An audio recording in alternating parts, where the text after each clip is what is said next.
So cold. Hello. Hello, what's up, everybody? Hello. I'm Chris. Hello. Welcome to another episode of the Wardcast. It's your weekly source for video game news, a machinima and survival horror discussion, updates on the ward, and so much more.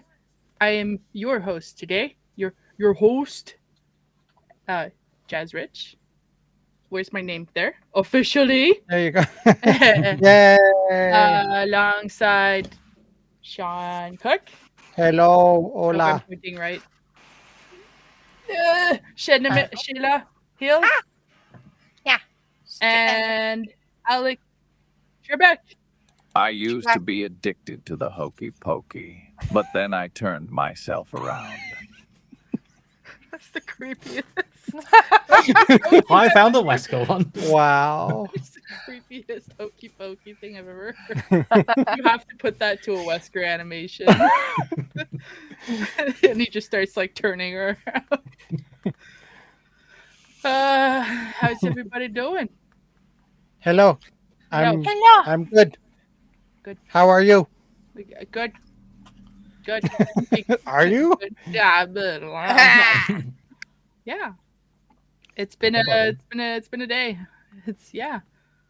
There's been lots of news, but we're gonna be getting through it. Actually, there's not a whole lot. A lot of it was repetitive, and a lot of it was like over the last few weeks covered by Sean. Thank you, Whoa. Sean.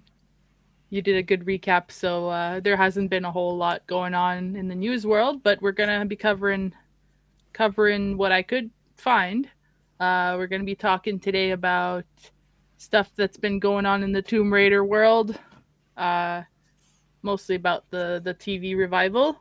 We'll be talking about some more company layoffs because, there's always some of those. The return of our favorite bullshitters ever. At least my favorite bullshitters ever. Telltale? Yeah. No. Oh, that'd be really funny. Bring it back. Full circles. Romancing Saga 2. Beans, maybe, and so much more. Maybe if there's time, we'll talk about beans and so much more. But Bean or beans? beans, Bangs. The beans, magical Bangs. fruit. Because it could be the character Bean or it could be beans. I haven't talked about bean in a while. See, there you go. But speaking of beans, Sean, how was your? Whoa. Before we get into all of that crap, how was your week, Sean Bean? Does that mean I'm going to get killed? Because he always dies. I continued my horror movie binge. I watched Terrifier 3, and it was really, really good. I liked it a lot. It's really, I would recommend everyone to go see it, but it's really violent. Like, it's probably one of the goriest movies I've ever seen, and I've seen some pretty gory movies, so it's not for everybody, but if you like a lot of hyper violence and gore and shit in your horror movies, it's a really, really good one. I also saw In a Violent Nature, which is it's pretty cool. It's kind of like a Jason movie without Jason. It is kind of a interesting kind of little indie flick where for the most part, most of the movie, like the camera is staying with the killer, and it's got some really cool shots where it's almost like it's kind of like you're watching a match of the Friday the 13th game where it's kind of like, I don't know, it's not quite third person, it's maybe like fourth person. Like the camera's like behind him, but it's like, I don't know, it's a little bit further than like a third person camera would be. And it just kind of lingers on him for a really long time, shows him kind of like walking through the forest and like picking up his weapons and stalking his victims and stuff like that. But it's very, very slow paced, and I don't know, it was a very unique take on like the slasher horror movie kind of thing. So if you like Jason movies, Friday the 13th, Michael Myers, stuff like that, it's definitely worth checking out. And I saw What was it called? In a Violent Nature. Never heard of it. That's weird. Yeah, until now. Yeah. And I saw Benny Loves You, which is a horror movie about a puppet that I guess is like possessed or something and starts murdering people. very dumb, but it was entertaining. And I finished Tomb Raider, the Tomb Raider show. It could have been worse. I'll just leave it at that. It could have been worse. And I guess they're confirmed making season 2. So for those who enjoyed the first season, was that. And I tried to continue the Yakuza show, but streaming is garbage, and episode 2 won't play for some reason. It keeps like having some kind of an error, and I can't seem to fix it, so I'm not allowed to watch it. So I don't know. I have to see if maybe I can stream it on my PC or something like that. Because I tried to play episode 3, and that seemed to be fine, but 2 just doesn't want to go. So Wow. I don't know. Streaming, so much fun. It's the best ever. But hopefully I can watch that next week and I'll talk about it then. And that's all I watched. I played some games. I played, well, actually, first, I happened upon a couple of things this week that were interesting. From time to time, I watch The Voice with my mom. And the most random thing happened. So apparently one of the contestants was the voice actor and mocap actor for Sherry Birkin in Resident Evil 2 Remake. Like, what the fuck? So I got a little clip of that. But it just fucking came out of nowhere. I was not expecting that. I'm currently packing for The Voice, and I'm on my shoes, but specifically my boots. I have a slice food obsession. My name is Eliza Pryor. I am 17 years old, and I'm originally from Dallas, Texas, but I currently live in Los Angeles, California. Growing up, I just loved anything and everything that was music. But when I was about 10 years old, I started to get into acting as well, and I had the opportunity to come out to California for a couple months. I was cast in a movie with Guy Pearce, Winnie Driver, Pierce Brosnan, and then I did a Netflix TV show called Team Kaylee. I did a video game, a Resident Evil 2 remake, while also auditioning and performing and going back and forth. I like how she just threw in the Yeah, Oh, like and I did a video game Right? It's like, oh, by the way, I mean, she title. You couldn't probably really. haven't heard of it. Was she any good? To be fair, yeah, she wasn't bad. She got through to the second round, so there's that. But yeah, to be fair, like most of the people that are watching The Voice probably don't Yeah, give a they shit don't about care. Resident Evil, so it's probably the right decision to just kind of blow through that. But it just happened so quick, and I'm just like, what, what the fuck? Your mom was like, "Run, get back in the room." And also, while I was going through YouTube, another similar thing happened, and I was watching a panel with the Resident Evil 4 voice actors at SAC Anime, I think from last year. And just like, you know how people come up and they have questions, you know, they just come up to a microphone, they ask the actors different questions. I don't know if you guys have watched panels before, but yeah. So one of the people that asked a question just was randomly Dante. I was just like, what the fuck is going on? So I got a little clip of that as well. Give me one sec to pull it up. So the interface for the restream is a little bit different. So if things are a little bit weird, it's me getting used to the new layout. So give me 1 second. Like the layout. Yeah. All right. Thank you. Has there ever been a moment where you guys felt like synergy with your characters? I mean, what you were talking about, I was playing the game with my partner, and there's one of the puzzle moments, and we'd recorded, you know, the hints if you are taking a while or having a hard time figuring out the puzzle. And it was taking a bit, and I was like, oh, you know, I could tell you how to do it because I know how to do all of these. And right after I said, I can tell you how to do this, Ashley, the cued line kicked in, and Ashley, said the hint. And it was just very surreal and strange because it was like I was sitting on the couch with my partner, and we're hearing me, but also just Ashley saying exactly what I'd said I could say. But I mean, I think this sucks is something that I very much resonate with her. And that I would probably say the exact same thing. So that's why it's one of my favorite lines. I'd say I felt the most synergy in a moment on set. How I react, and so when I say that, it always happens in the game too. Everybody, like my clip gets empty or something, and I always like, God damn it!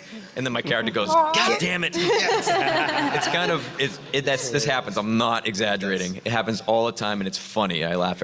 1999. Hate YouTube ads? You need piece this of from- shit. Oh, As a matter of fact, I do hate YouTube ads, you asshole.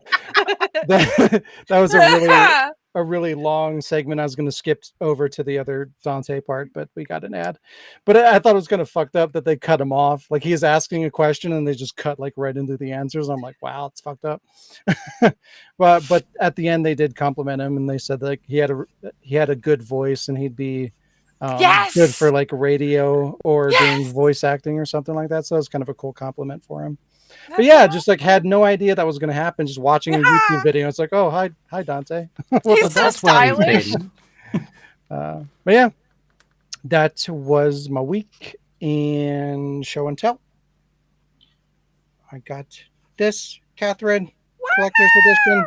wow. Yeah, it's beautiful. It comes with a pair of boxers and a T-shirt Piss yourself. and That's so cool. a pillowcase cover and a pizza box and just really random shit, which is awesome. I love when they make collector's editions that are really weird, Those unconventional. were So that's those what you were can hard to dress get up your next hands year on as even when Halloween. it first came out. What's up? What? Yeah, Which that's- one? Shayla? Those were hard to get your hands on even when they first came out. They were really, really limited.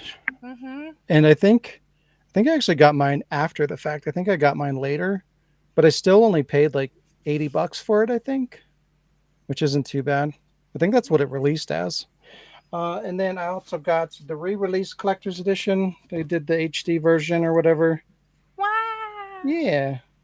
And this one comes with a stuffed sheep Aww. and a soundtrack and I think panties or some shit. They're so weird. But those games are really cool. I don't know if I doubt anybody here has played it other than maybe Shayla. Me. Did you play No, I it? played it. You played it? Yeah. What the fuck? What did you think? Oh, I liked it. It's so good. You played it and you liked I it? know, What right? the hell? And I was just going to say, because me and Shayla kind of talked over each other. So that's your, the pants is your Halloween costume for next year. Oh, God. I can be Arthur from Ghosts and Goblins. Pantaloonies. But yeah, that game is really, really cool. If you have not played it and you like kind of like puzzly games, it's a really, really good one. And if you like weird, unconventional games, yeah, that will scratch that itch as well. But yeah, that's my week. Shayla, how was your week? Or how has your months It's been like been? I was gonna say it's been like 2 months since I've been on the podcast. So In 84 years. 84 years. I'm an old woman now. I've watched a couple of things, but the only ones I really I'll just go over a couple notable ones. The Substance with Demi Moore. I saw that one. And all I could say is it felt like a tribute to Cronenberg type movies, which I have been watching some of. Like I saw the one with the twins and the fly. And then I saw the remake of the one with the twins. Gosh, I can't remember what it was called. Like the Regenerators or anyway, The Substance. Super body horror, super gory, graphic. Like not. At first, I thought it was going to be more like Neon Demon and kind of just have some visual with some, maybe something at the end. No, it like pretty early on, it ramps up with like the grossness and the like gore. And just progressively gets more and more and more until the finale, which is just like straight up like reminds me of like a B Italian flick with the amount of gore and prosthetics they go crazy with. Italian. Yeah. It felt very like I thought you just had a stroke. That- I have a little one sneezing right behind, like she's standing Just- right she behind just me, went just like- like, and then a "Achoo! little ghost Achoo!" just And I'm like, bro, jump scare. So this, yeah, Substance. If you like gore, just something different, I guess, or if you like body horror Cronenberg type movies, I would recommend it. Way more fun than I was hoping it would be. Especially like it's like almost to the point where it kind of makes you giggle because it's just like, whoa, That's how Terrifier is. It's that's so awesome. fucked up and over the top, but also hilarious. Yeah. Right. So maybe you'd like The Substance. It's I give it a recommend for sure. Just not And like, watching when's the too much. last time Demi Moore's done a movie too? So Yeah, like that was kind of. I actually saw the trailer for it. It looked pretty good. I Mhm. planned on seeing it. Is that in theaters or is it just on streaming or what? I don't saw it remember. in the theaters. As far as I know, it was the only way you could get it. I don't know if it's to streaming yet, but Mm, I think it's a theater thing. Oh, and I saw Look Back. I had to drive like 2 hours just to go see it. It's a anime short by the author of Chainsaw Man. It's like a 1-volume manga about like two kids who become friends and try to make a manga together, and it's supposedly like semi autobiographical, kind of, with some obvious like twists in it. If you've read anything or watched anything Chainsaw Man, you know he's kind of wild. So to see like it's a very emotional, like pulls at your heartstrings type flick. It's like only like 90 minutes, and it was in select theaters. I think it's coming to streaming soon, or maybe even another theater run. I'm not sure, but that one was really fun and cute, and I bawled my eyes out just like I expected. So if you want something more like chill, cute friendship story, there's that. And then I watched Dragon Ball Daima, which is like absolutely ridiculous, but it's basically like a re-envisioned GT, like amped up to the max. And like GT was never canon anyway, so being able to do something different with it seems fun to me. I played the Monster Hunter Wilds beta You know what would be today. different to do with Dragon Ball? Cancel it. Dragon Balls on your face. I never I I still don't know. understand how it's still going. I thought it was So terrible like back in the day, but everybody loves the shit out of that show and I don't understand it. No, Alec. Stop it's it. so I'm funny allowed to like because things. It's rare. We've established this. Like the right things. Dragon Ball is not one of them. I remember I people made with the them, like- mistake of showing Sean my favorite Dragon Ball movie, and he like shit on it the whole time. I would never do that. What was You your favorite totally Dragon Ball did. movie? I want to say it was. I want to make sure I'm saying. I think it's 12, the Janima like fusion one, where Vegeta comes out from hell and Goku comes from heaven because the Yeah. spirit machine broke, and then they do the fusion ha. There's a farting fat guy in it. It's fucking stupid, and I love it. Because they fuck up the. Anyway, I love that one, and he hated it. But we're not here to talk about Dragon Ball. Well, we were, but Daima. If you like GT, then I think you'll like Daima. Don't expect it to really be like Oh, anything. that's not really a compliment. I know a lot of people don't like GT, and I'm actually neutral about it. Like, I thought the first half was really boring, and it has some interesting parts in it. So if they're gonna take the spirit, like the idea behind it, kind of sounded like it could. I don't know. Isn't Toriyama dead now? Yes. Well, there we go. It's all gonna go shit. Toriyama hasn't been doing it for a while though. His assistant took over with Super. So anyway, how do we get on Dragon Ball? It's my fault. I had to bring up Daima.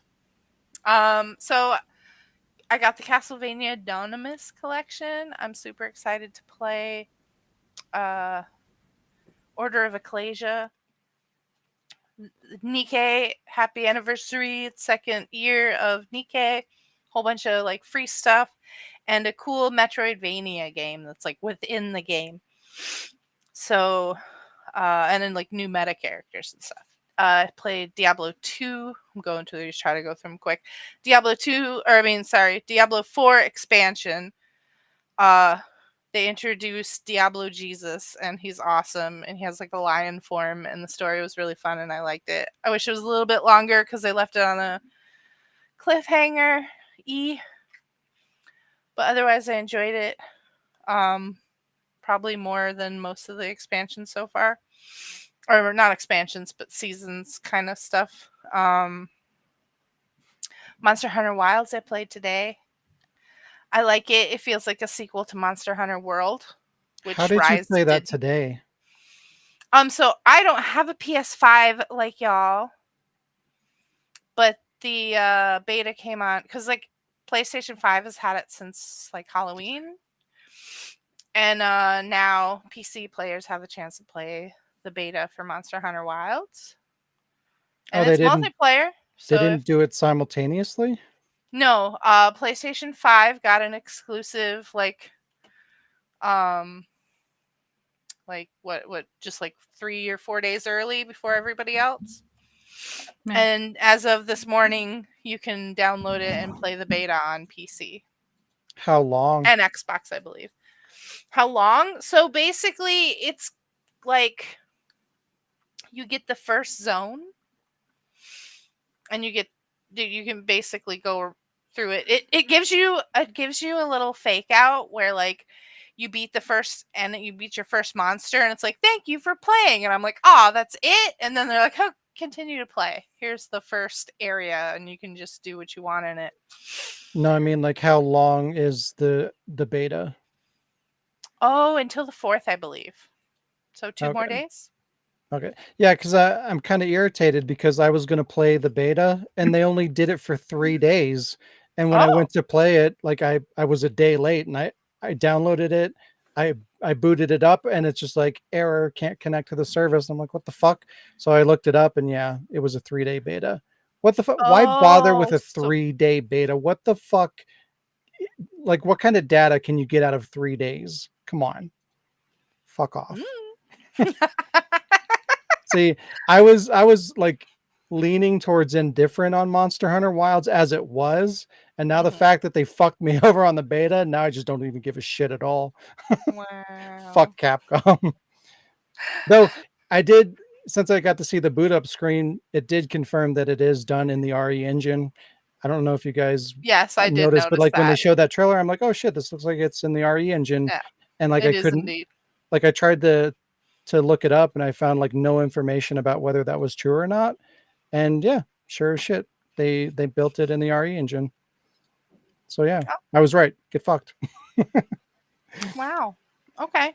So Anyways, how did you enjoy your Monster Hunter?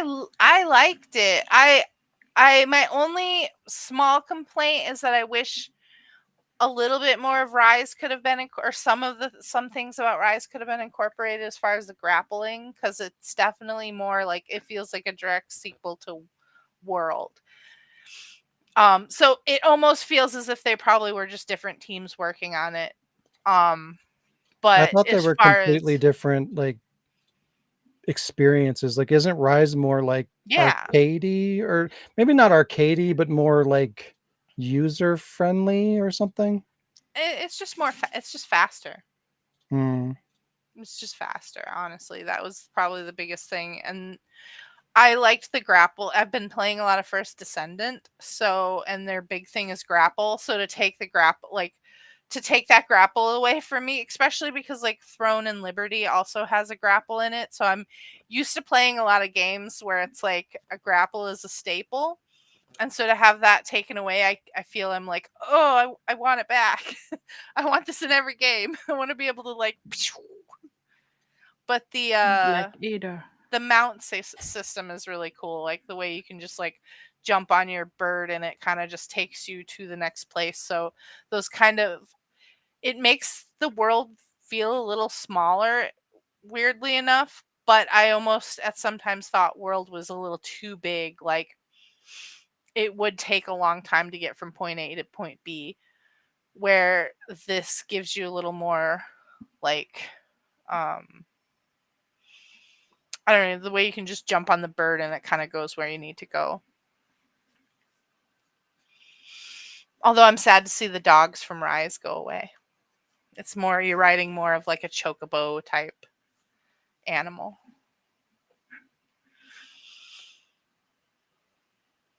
So you can't play the beta now? Nope, 3 days. You just like everything I love. It stopped on the 30th, and I tried to play it on the 31st. Rip. Yeah, glad I wasted my time downloading it. That was cool. I'm glad to. So should I even do my show and tell, or are you gonna hate on that too? No, I'm just Is it Monster Hunter? Then probably. No, you might actually like my show and tell. So, and it'll tie into the last game I played. I trying to share my screen. There we go. So I had, well, one is I wanted to show off my cute donut that Jazz got for me because my cat Noodle absolutely loves it. She like runs around in circles in it and it glows in the dark and it's super cute. But anyway, that's not really the show and tell. My show and tell is I got a new Dreamcast. My Dreamcast was like not reading discs, and it wasn't the disc drive or the laser. And I took it into a place to get it repaired, and they basically was like, well, it's going to take us a lot to figure it out, but you could trade it in, and they happen to have one there. So I basically just gave them my broken one, paid a little bit for the one they had, and it works. I've been testing this isn't even my whole collection, but these are some of my gems, I guess. So I've been testing a lot of stuff. My only thing is I tried to use the boot disc, and it doesn't work anymore. So I can currently only play my US stuff, which I luckily have a lot of. And I've been streaming D2. I did it on Halloween because it's like one of my favorite horror games. Awesome. I love this game so much. It's so weird and wacky and gross. But so good. Hello, Lara. Learned a lot about Canadian flowers. Oh yeah, it's in Canada. It takes place in Canada on Christmas, so I guess it's more of a Christmas game. That it can be like Halloween and Christmas, since it's. Shayla's friend on the stream chat was like, "It's a Christmas game, like Die Hard's a Christmas movie," and me and Shayla were like, "Die Hard is a Christmas movie." Yeah. Yeah. Mm-hmm. There you go, Shayla. And then I got my like cool Sony Dreamcast. Yeah. and first word. C-Man. That's so cool. You got the C-Man with the with box the microphone and everything. Yeah, I want to play that on stream. Shayla has C-Man. I used to have that, and now it's like super rare. Alec, no. I have this Bangalore is another one of my rare. I have Grandia too. I think that did get released on other things now, but it was originally like a Dreamcast only. Mm-hmm. It's on everything. Oh, that Yeah. I'm so jealous of that. That thing's going for a lot now. Is it? Mm-hmm. There's like and more horror. Oh yeah, fucking $300 game right there. Is it really? Yes. Oh wow! I think I bought it for like 40. God, I really want it, but there's no way. Isn't Carrier the one on the boat? Carrier's awesome, man. I love that game.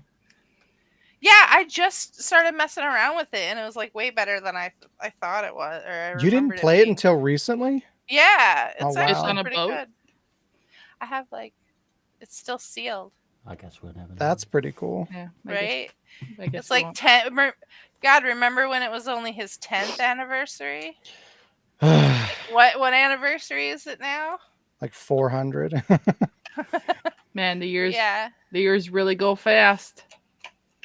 Nah, Sonic. But is he on a boat though? No. But yeah, that's my show and tell. That's my cool. That Dreamcast. Dreamcast looks like brand new. I know and the controller's in good shape, and I got a really like VMU with like no. I already had a bunch of VMUs, but I saw this one and it was like super shiny and like looked nice, so I was like, give me that too. I stupidly called it a VMU. I was like, do you have any VMUs? And they're like, no. And then I'm like, look, and I'm like, I probably because who the fuck calls it a VMU? It's like just call it a memory card.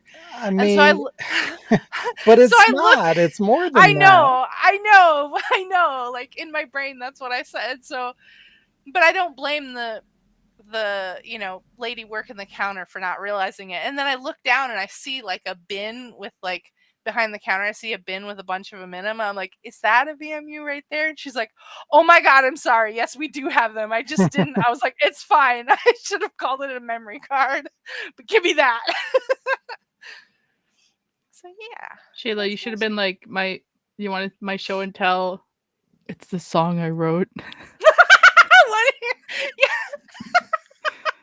I've never seen D2 or anything, and I was kind of like playing a game and watching her in the background, and this fucking girl is like, "Let me play you this song that I played, and also let me read you this poem that I wrote." Well, And like I kept shitting on that girl like the whole time. because it was so awkward. Okay, as a little more context is like, we're surviving we just survived a plane crash, and I'm in the Canadian Arctic middle of nowhere, and I find like a radio, and I'm like, look, I found a radio, and the lady's like, oh yeah, I already tried that. Anyway, want to hear my single? Want to hear my music? It's about my parents who are dead. And then she starts telling this dumb poem about like flowers or something. Count the roses. Anyway, but you guys should. I mean, it's on YouTube and I kept my shitting Twitch. on it. It's good. D2. Everybody should play D2 or watch D2 story at least once. I'm inspired enough. Now that I know my capture device works and I can capture Dreamcast, I'm totally making a D2 machinima. Like it's happening. That could be your Christmas machine. What are you capturing it through? So I use the Elgato, the HD Elgato, and I bought an adapter that allows me to use an HDMI output with a Dreamcast. So I just do a HDMI output into the Elgato, and bam. We'll have to talk later because like I tried to do that. I got one of the HDMI adapters and it outputs in a fucking teeny tiny little box in the center of the screen because it's outputting in like 240p. So like it doesn't fill the screen. It's just like this teeny tiny little box surrounded by a big black screen. And I tried to fuck with it to get it to display right, and I couldn't. So okay, I don't understand because I would like to capture off my Dreamcast and potentially stream off of it too, but I don't know how. I mean, I'll show you what I have. So, okay, yeah, cool. But that's probably all I had. I know it was a lot, but it has been like 2 months. So, Alec, hi, what you been up to? How was your week?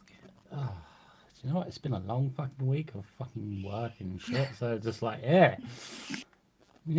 But I played new to me Silent Hill 2 remake. Didn't get too far on it, but yeah, looks nice. That's it. Looks nice. I played new to me Squirrel with a Gun. Yay! Yay! I liked it. I didn't know that was out. That's awesome. Yeah, I got it digitally. Digitally. Look, someone might get it for me for Christmas. Yeah. At least he got it. Let's start there. It was actually cheaper digitally than it was physically, and no one had it physically lately. So how is it cheaper digitally? It just is. I'm like, all right. Weird. Yeah. So yeah, I do like it. It does show you like what buttons to press. You know, at the start there's a weird like tutorial, but it doesn't hold your hand. It's like you have to work out what to do, kind of thing. So I was like, all right, cool. And so I was like, oh my god, now the scroll's got a gun. It's like, yeah, I'm going around shooting shit. So yeah, it's hilarious. Definitely recommend people play it. I played Lethal Company with Jazz, Shayla, Sean. Did we play? I'm sure we probably did. We usually do. I played Burnout 2, and I played my show and tell. Did you drink some diet soda while you played Burnout? No, BH2. I had this. It's full fat. Sorry, it's a Smiling Friends reference. So, my show and tell is something that Jazz hated on. And after playing it, I can kind of agree with it. So, I played Cold Fear. No! Is it on a ship? It is on a ship, yeah. Is that why you were asking about Carrier? I was gonna Yeah. say, no, that's Cold Fear. You should never play it. I mean, I think Carrier. If Carrier is the one with on the boat, it's kind of like a Resident Evil ripoff kind of thing. Then From what I've I played, seen- it was very Resident Evil-ish. Yeah, I think I've seen the gameplay Like, and all and of the how it bad ends and all that. parts of Resident Evil. Put them in the toilet, shit on them, mix them up a little bit, and then put them on a boat. It is funny how rough a lot of the survival horror, like the genre that Resident Evil created, does have a lot of rougher titles. So the controls on this bitch. Uh-oh. Thank you. Oh, Thank my you. God. Like, okay, I get it. They're on a boat, so he's going to go left and right, and stuff like that. But Jesus Christ, you want to go up to the fucking door, but you have to turn your full fucking body around just to click the door, and then try and aim at fucking whatever. And Jazz! yeah. And then you go into one room where it's so fucking dark, you're looking for a fucking switch. You can't fucking find a fucking thing. Yeah, I gave up playing it, and I'm just watching a game through of it. So I'm just like, yeah, but it's all right. This is Lee's copy, so I can give it back to him. I almost never want to get rid of mine just because, like, then I'll never have something to physically show my hatred towards. Like, it'll eventually just be on the walls, like I throw darts at it or something. Oh my you know? god. But yeah, I just found it funny because like you shit on it like I don't know a week or 2 weeks ago, and now I just like, all right, I'm gonna give that game a go. See, And I'm like, justified. no. It's justified. I'm not Yes. just shitting on it. Like, I have a reason. Yeah, I'm just gonna watch the gameplay now. So, Jazz, how was your week or weeks? I don't know. I feel better now. I feel like a bottle that's been like Just it's Cold Fear. yeah. God. Anyways, my week's been okay. My week's been okay. No, We've been I want to play it. my eyes itchy. I feel so emotional right now. I It's feel a product seen. of its time. I like, feel seen.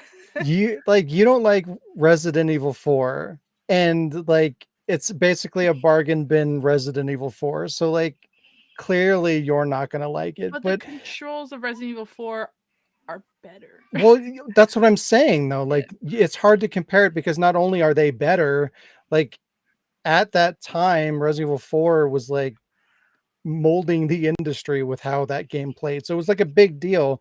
And then you have this like knockoff kind of imitation thing by a small team. It's not going to be comparable to that, which by today's standards is 20 times worse than it was back in the day. But like it at least tried to do things like different. It tried to do new things.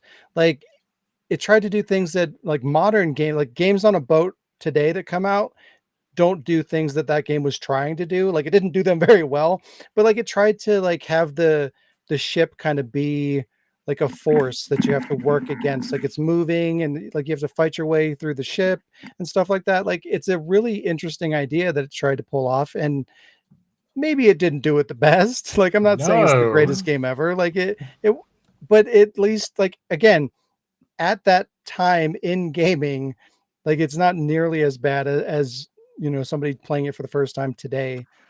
So, like, I don't know. I just feel like it's kind of unfair to judge it against, like, today's standards or like AAA experiences or things like that, because, like, it's comparatively, yeah, it's going to be really, really terrible.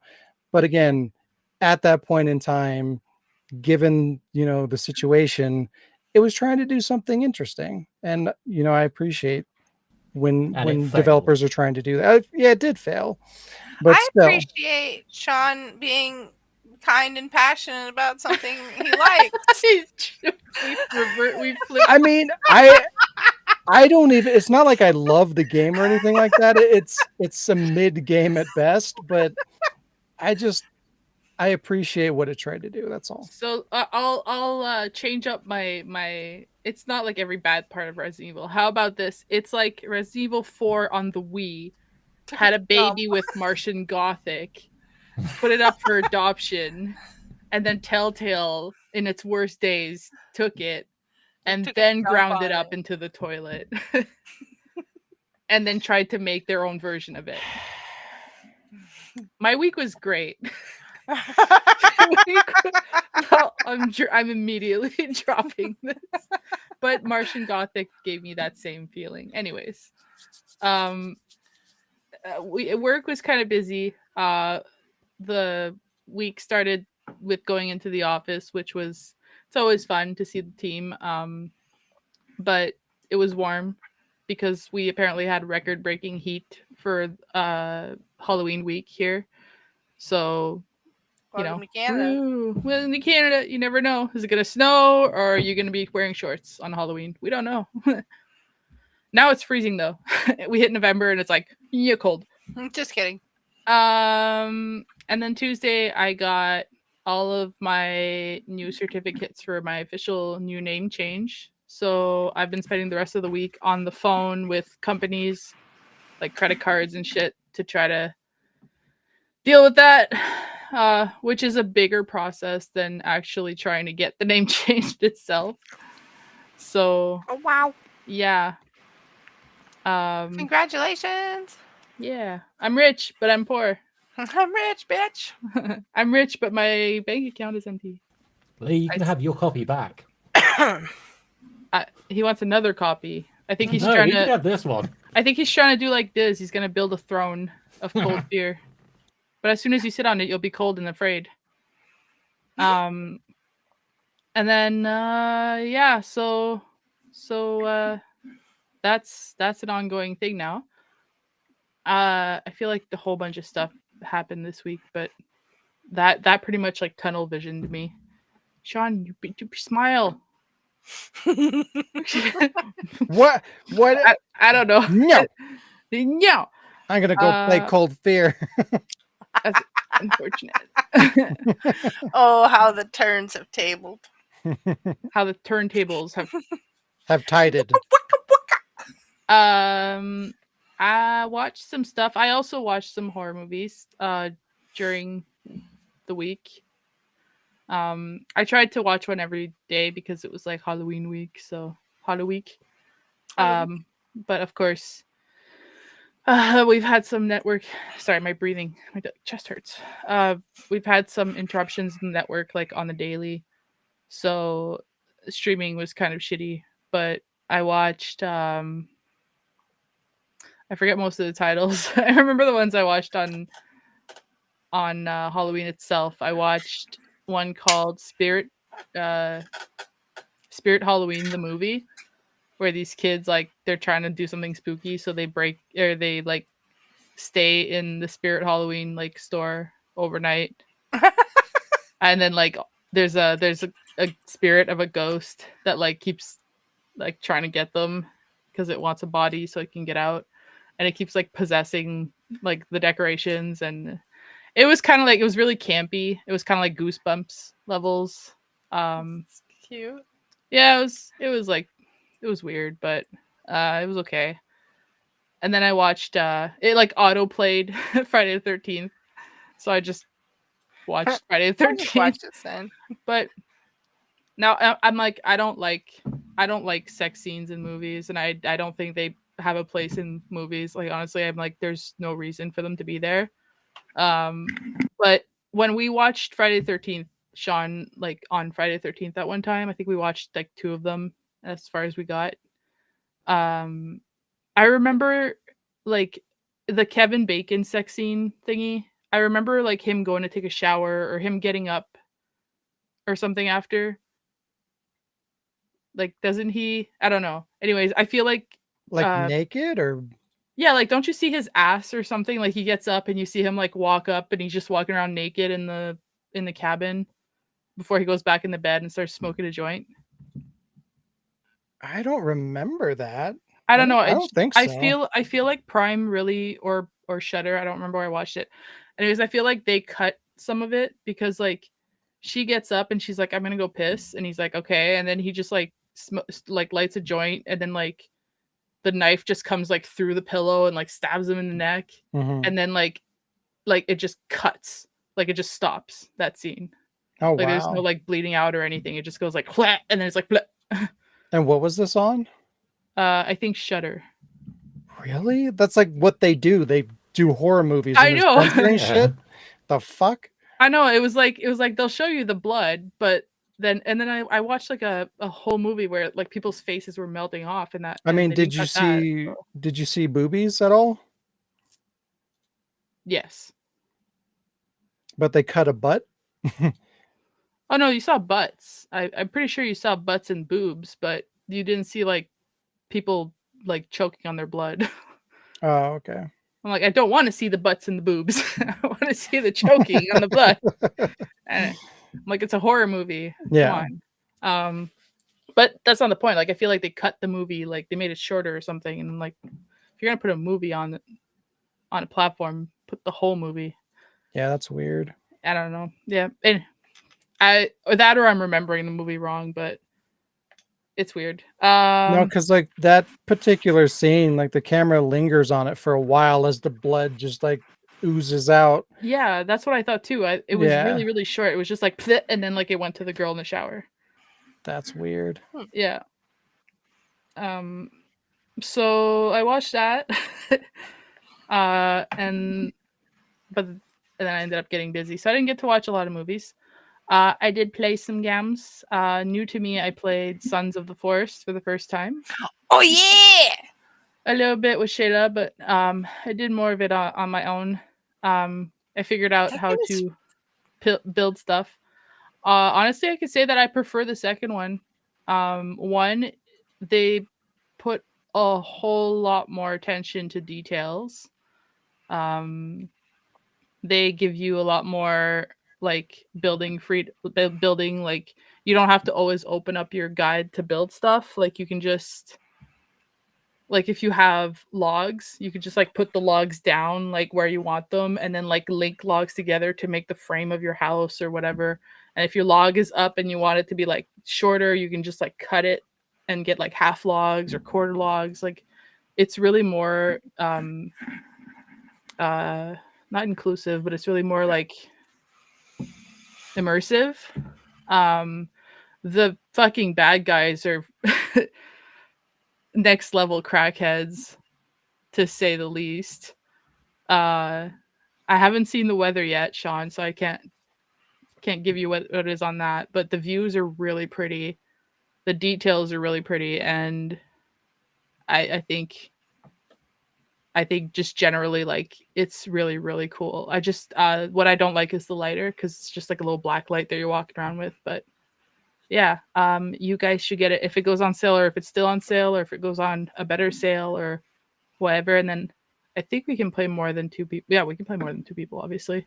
Is it out for PlayStation 5 or is it just Yeah. Steam? Okay. It's digital only.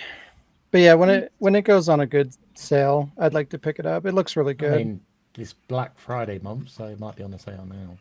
Yeah, that's true. It's on sale now. I got it for $20, and usually it's more than that. So I thought that was I think good. normally it's 40. I Yeah, believe. and it's always too much, and I'm like, yeah, like it's a good deal, and I thought like, yeah, and then I played it with Shayla, and we like it freaked us out. It's really dark at night, so it's like more. I just find it more like it's more immersive. It's more. It's just pretty. Did they keep Yeah. the same way that they did the inventory in the first one? Where you got Kind like of, except you're kind of a military person, so you have like this pack that you roll out, and like instead of just looking at one blanket, you're more like your dude's like you can move around and like you're looking to see like where you like your shit is, like you're seeing your feet move around and shit. And you can kind of see like your guy, like if you put like tape and sticks and like rocks, you see your guy like putting it together kind of. It's really cool. Yeah. So yeah, we played that. Did the game just come out? No, it's been out for a while. yeah, I think it's been out for almost a year. I'm just looking at been my slacking. PlayStation app and it's not coming up. It's just The Forest and some other shit. So I'm pretty sure it's on PlayStation. oh well. We'll have to check. It's supposed to go on PlayStation. Maybe it just hasn't gone on yet, or That's I'll have to look at it after. Anti-British is like, nope. Yeah, no, fuck you, British. I don't. I mean, yeah, I played Lethal Company, obviously. Yeah. Baldur's Gate. I played a little more Indica. Got a little further in that. I didn't have to restart because I remembered where I was. It was the stupid spinny thing that I recorded. The guy like stuck in it for a while. And yeah, I haven't started Still Wakes the Deep yet, so I'm hoping maybe I'll like stream it or something one night when it's just like spooky. And we have a holiday coming up soon for Remembrance Day, so maybe I'll do it then. And then I got a little delivery. Delivery. A little delivery. Well, I got it. It was two things, but it came in one. Oh, I think I know it. One of them. Well, they were the same box. Yeah, it's my show and tell. I got my big old collection box. Yeah. Yay! Arcani. Kind. The box is empty right now because I took it all out to show you guys. Kind.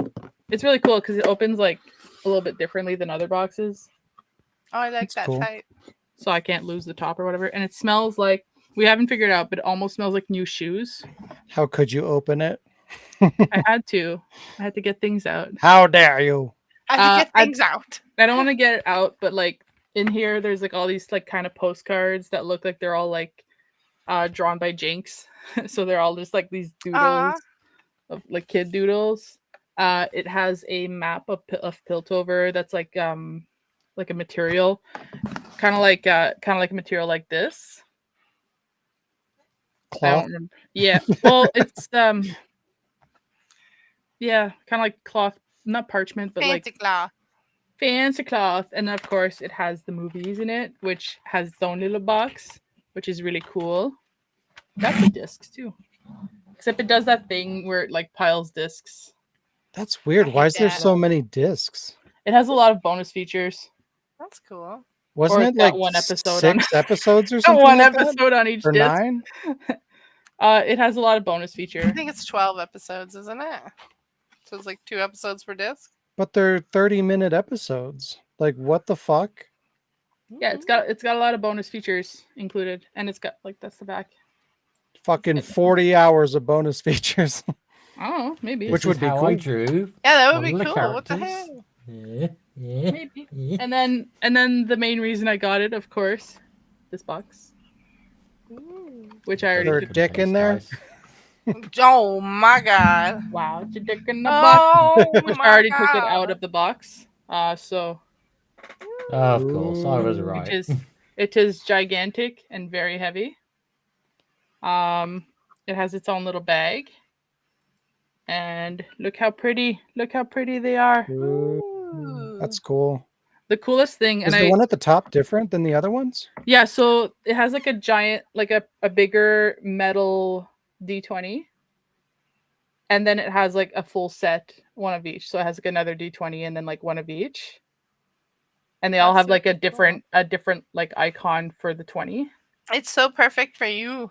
Yeah, they made that collector's edition Right? for you. I know. I'm wearing my Vi shirt specifically for today. Inside, there's like the like magic stuff, and it actually moves around, Ooh, like the that's powder. cool. Yeah, Have you like used in the it? show. I rolled. So we were rolling them, and every roll came to 17, which is my lucky number. So I thought that was really cool. That's awesome. Yeah, and so I got to show you guys that. Oh, and I had also ordered. I only got like the because I wanted the steel book as well. It was part of like one that you could order, so I ordered the one with Vi. Nice. Yeah, it's really That's cool. shocking. I Yeah, thought you were right. gonna get the Jinx one. I find it really funny that the DVD one is Vi and the no, sorry, the Blu-ray one is Vi and the DVD one is Jinx. But like, No, you Oh can pick. yeah. You can pick. no, I'm pretty sure. I'm pretty Uh, sure. I was looking at them on Amazon. You could pick between the two. Do you Oh, think I could have well, got it on Blu-ray? oh no, I don't care either way. But on the when I was ordering them from GK Kids, they only had like they were showing like the Vi one and they were saying DVD, or they were showing the Blu-ray, or the other way around. Sorry. You gotta get the Vi one. Yeah, but what basically the Blu-ray Mm-hmm. one was not the blue case when I was ordering them like from the pre-ordered. Yeah, I don't know how the DVD version works, but the Blu-ray you can pick if you want it to be the Vi or the Jinx one. You gotta be Vi. Oh, that's a new feature then that they didn't have on the other site. I don't really care either way. Like Say she would have got I Vi. have 2 sets of the series and I could watch it on Netflix, but still, like if you check her nose ring and her eye when you turn it, I don't know if it'll do it, but it like Then shines. oh, I don't know if it's gonna do it because of my computer, but Yeah, you can kind of see it. I can kind of see it. yeah, it's Is it you like notice it more. metallic or Yeah, holographic or? it's kind of like it's just got a shinier like kind of Finish to it. texture to it. Yeah, to finish. Can't really angle it well, but I'd have to try to get a good picture of it. But yeah, I put them on top of my record player with my little pop vinyl of pop vinyl. Nah. I gotta put everything back in the box. But it's really cool because the box, so like the box has a cover, and the cover has a piece of felt to put over the D20 so that it doesn't like break the box, I guess. I don't know. And then it has that slip cover. I just think like it's a really cool how they fit it all in here like so well, and it's just cool. But yeah. That's cool. I'm glad they did that That's right. awesome. Yeah. It's all gonna go back in the box. Box. And it all just fits super Yeah, nicely in here. usually like collector's editions for like DVDs or Blu-rays or whatever are typically garbage. So it's nice to see that they didn't fuck that one up. It's so yeah, like it looks cool. It's got like a different like kind of shine for the graffitis. Like I just like that the box is just all graffitied. Like it's just Jinx. Jinx. Yeah, there's a collector's edition of the Castlevania animated Netflix show, and all it came with was a t-shirt. Like, Aw. thanks. Yeah, that's not. I've got my T-shirt. Like if I wanted a Castlevania t-shirt, I could just go buy one. Like, what the fuck? You could make one. I mean, yeah, that too. Yeah. So that was my show and tell. That was my week. Yay. And that was all our weeks. And you know what time it is? What time it is? Well, it's 8:31, but it's also time The for news. some news.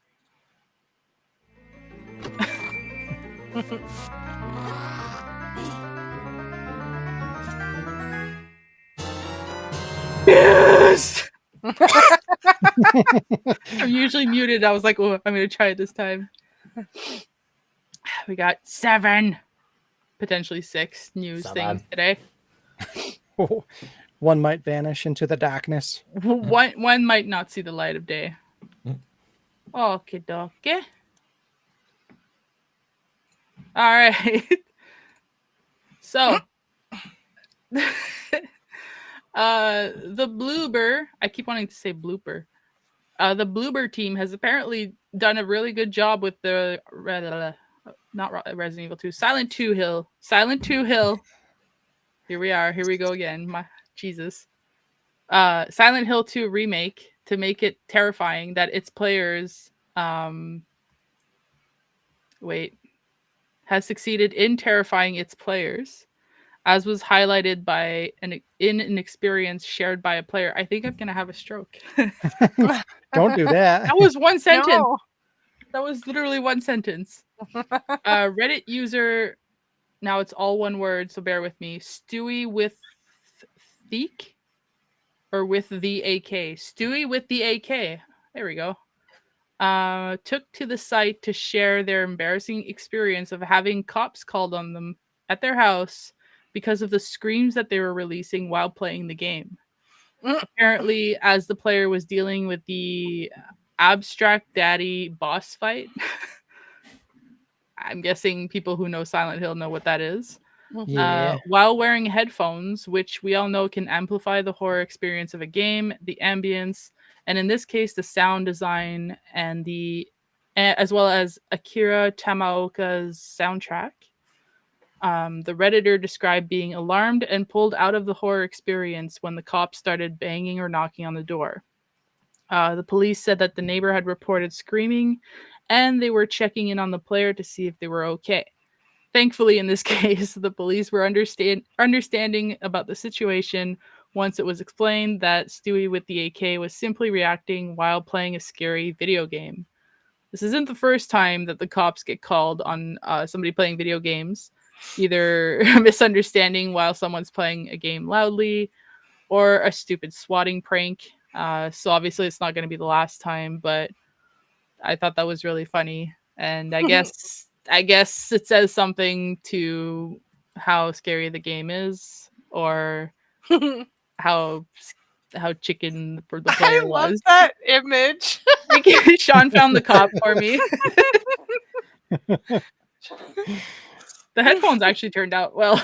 Yeah, it looks really good. Sean found the. I don't know what the. I didn't even notice that the the controller, the joystick's not even connected until you mentioned it. It's funny though. Like for me, it's kind of hard to like say if a game's scary or not. Like to me, Silent Hill 2 did not seem scary at all. But like considering I've been playing horror games for decades at this point, I feel like I'm kind of numb to it. So like You're desensitized. Yeah, I was just about to say, look out, we got a badass over here. Wow. Whoa. It's like, hold my pint. like I could recognize a couple of moments in that game that, you know, I could see that they would be maybe scary, but I don't know. I just like I always think back to the early days of my horror gaming experience and like what scared me. And it just I don't know, it seems very different than like what we get in modern games like with Silent Hill 2. Like it's just I don't know, they don't seem to capture the atmosphere the same way that they used to me. But I They don't mean, make 'em like I don't know, maybe this. I think part of it is just like the shittier graphics kind of just make it Yes. just different. You know, it's like this otherworldly kind of I don't know. It No, sets it puts you in a mindset that I just don't think modern games can really do. Would it also be because like 100. you kind of know what's going to happen because you played the original? What's that? It's like, would you, you know, wouldn't be scared of it because you kind of know what's going to happen because you played the original? I mean, yeah, yes and no, because like they did things that kind of subvert your expectations where it's like, okay, you're expecting something to happen and it's different. And there's a couple of new mechanics that they put in there that are jump scary that like if you're kind of on edge and they pop out at you, I could see that kind of Scene. scaring you or something like that. But I don't know. For me, it had no effect. Like I don't know. I will say I have noticed that like the crappy graphic stuff don't have the same effect on me now. Like I went back and replayed like Silent Hill 1 and I was like, "Oh, this doesn't feel as freaky anymore." But like I do think the crudeness of like the bad graphics, especially when you're when we were first exposed to it, it definitely had a more unnerving. Like I think it triggers weird things in the brain when it's like when you the bad graphics lend to kind of like the mystery and scariness of it. Yeah, I could see that. Like, it really does trigger like what the fuck am I looking at, and Hmm. your brain's like trying to fill in the gaps, and it just looks fucking creepy. Like the cruder it looks, like creepier, more unnerving. Yeah, because like Silent Hill 2 does do a really good job, probably better than any other game I can think of in a long time in terms of like setting the atmosphere like really tense and spooky and shit like that. Like the way that the fog was implemented is really impressive, and it like shrouds things in different layers of mist or of fog and stuff like that. So like it does set up a really good atmosphere. And like the game is dark as fuck. Like it's really hard to see shit, so you're really leaning into using your flashlight and stuff like that.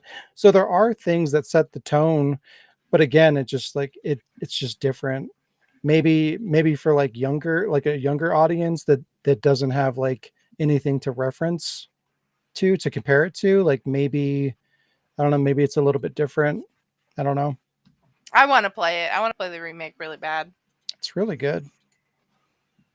Yeah, I guess it depends how old the player was too, or like again how they react. Because I know like in some games that I've played, like Resident Evil, I don't know which one, like Code Veronica or whatever. Like I've played them so many times that I don't get scared, but like I could be playing them with headphones and not knowing how loud I'm talking if they're noise canceling headphones. So I can't hear myself and say like my window's open and say like uh in the apartment I used to live in and the walls were really thin and like a neighbor could hear me. And when I play Resident Evil, especially as Jill or Claire, and when I was like playing and I'm like, don't touch me! Don't touch me! Stop it! And I'm like always yelling that. Like I could understand like a neighbor being like, okay, something's going on at Whoa. my neighbor's Yeah. house. Like like I'm surprised I've never gotten the cops called or even like recording lines for machinima. So I think it's kind of funny. And like they say like they were screaming, but like were they screaming because well it says it was a scary game, but like were they screaming like blood curdling screams, or were they just screaming like get the fuck off, like stop it? Like we don't know. But I think it's still kind of a funny thing to happen, and surprisingly none of us have had cops called on us for that in this case.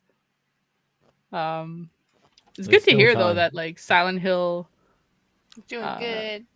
like is not like scary to that point depending on your experience, like Sean just said.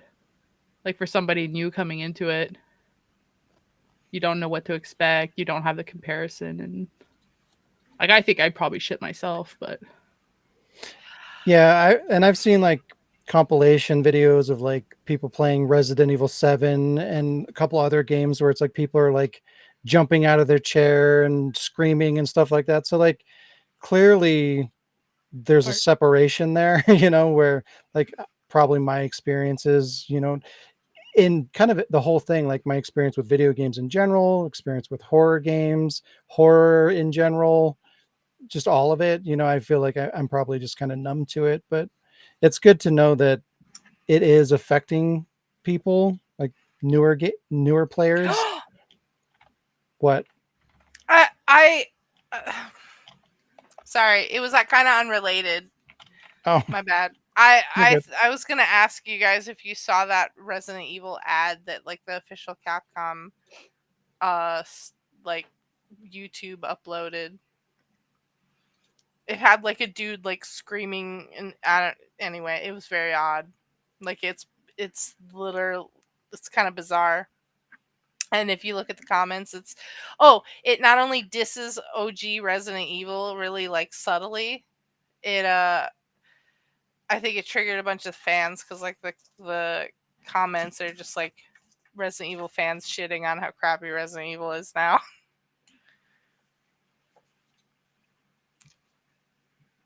wow. So I'm sorry. Awkward. you were saying, Sean? Oh God, I don't even remember. I know, my bad. But either way, it's just nice to see that it is resonating with some form of audience, whether it's a newer audience that's not used to that, or hopefully it's also affecting some of the older people that have been playing it for a long time, because it's just nice to see that, even though that's not something that I experience. Like, that is the point of the game, is to scare you and to set up that tension. So clearly it's doing that to some extent, even though maybe I didn't feel it. Like, I appreciated the game for other reasons, but um that's definitely a win to see that. Just more Yeah. in touch. I was surprised to see that Konami of all like companies were actually in touch with like how to make a Mhm. horror game. Where now I realize where I was going with that, where Capcom's like newest stuff is like super out of touch and makes me worried for Resident Evil. It's like, wow, Konami actually did something with with their Yeah, horror franchise. Like, not I was like, the pachinko people it's actually like crazy. The didn't fuck pachinko up. people. Yeah. Famously known for their pachinko. Yeah. All right. We're moving along here. And because Diz said something. Diz farted. Yeah. Wow. I'm gonna call the cops on her. All right, give me a second because I fucked something up.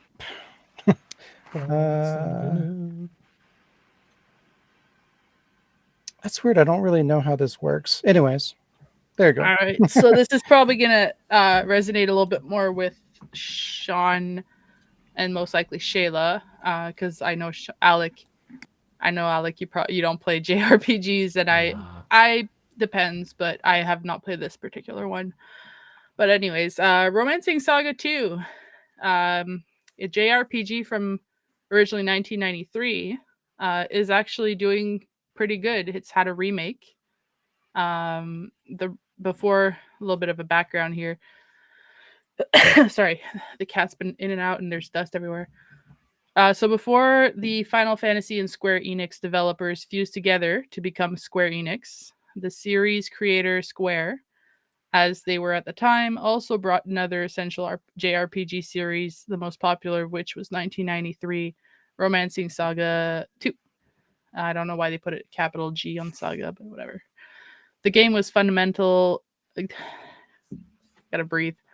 The game was a fundamental early pillar of the genre, and with its non-linear structure and broad class selection, making it a key influence on the industry. But it didn't make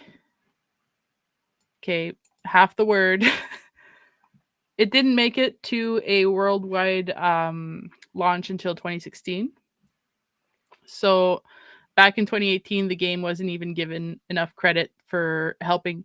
It did help shape the way that JRPGs are today. But it now has a full scale remake. So it did have, I think it had like a remake, or it had some form of remaster in 2016. I don't know.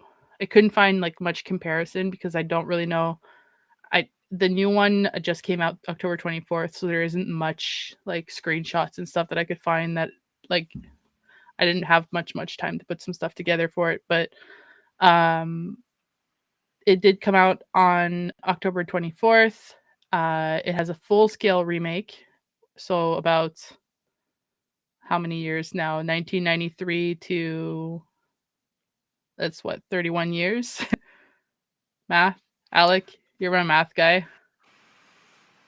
You When think I'm a math guy? When we play Lethal Company, you're the math guy. I have a calculator. Oh, cheater. Anyways, it was modernized for a 2024 audience, and it's already proven to be a hit on Steam. It was given the freedom of exploration without linear direction. It has a lot of resemblance to Final Fantasy VI, which allowing you to find your own way through the world and tackle events in any order that you wish.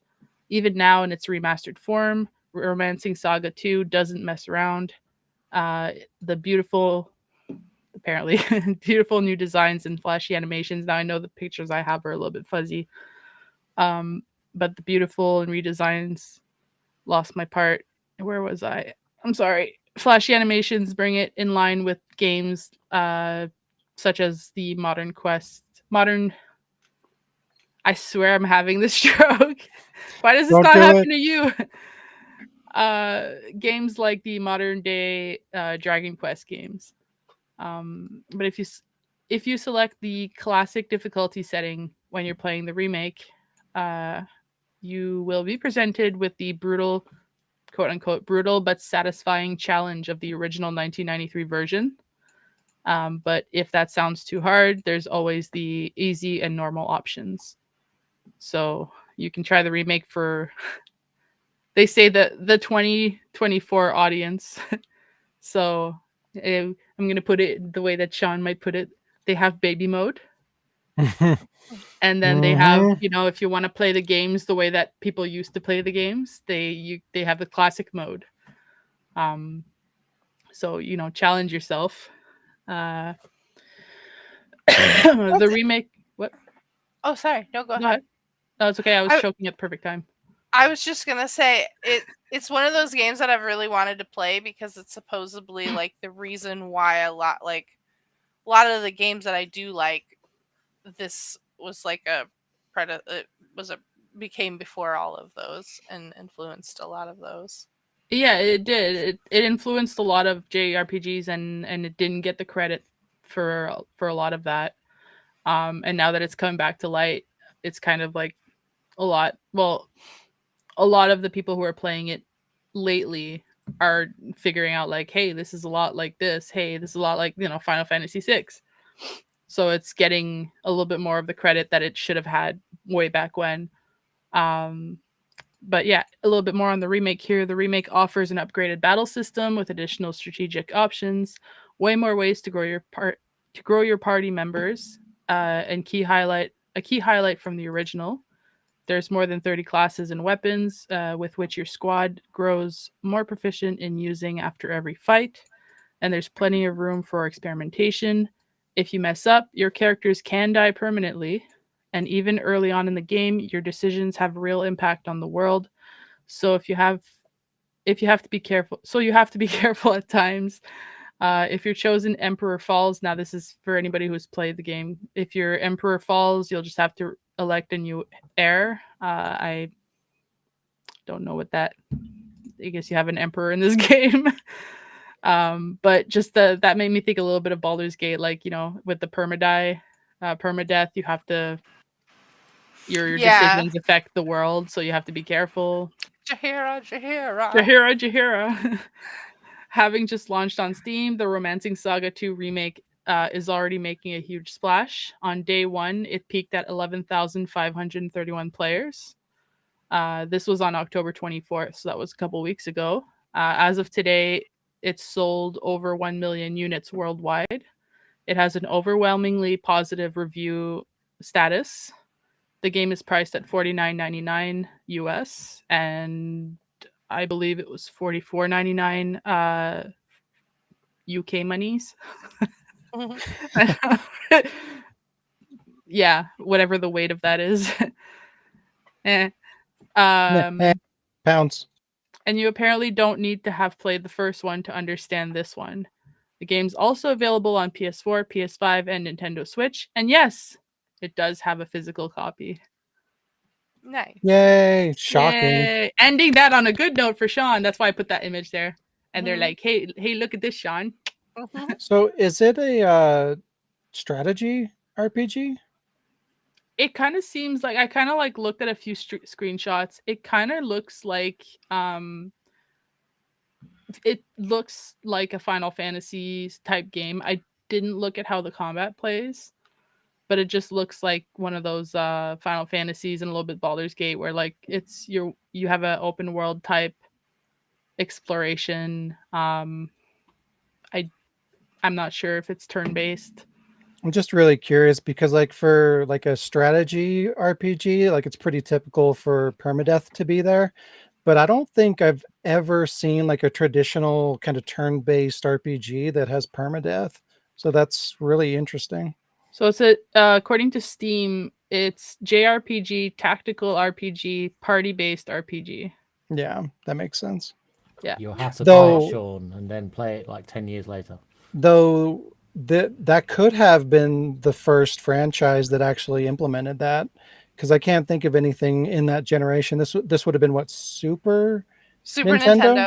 Oh yeah, it was on the Super Famicom. So yeah, I don't think anything like that existed before this that I can think of. So that's pretty cool that this was one of the franchises that kind of blew up that um, gameplay style, because it was really popular there for a while, especially like in the 90s and early 2000s.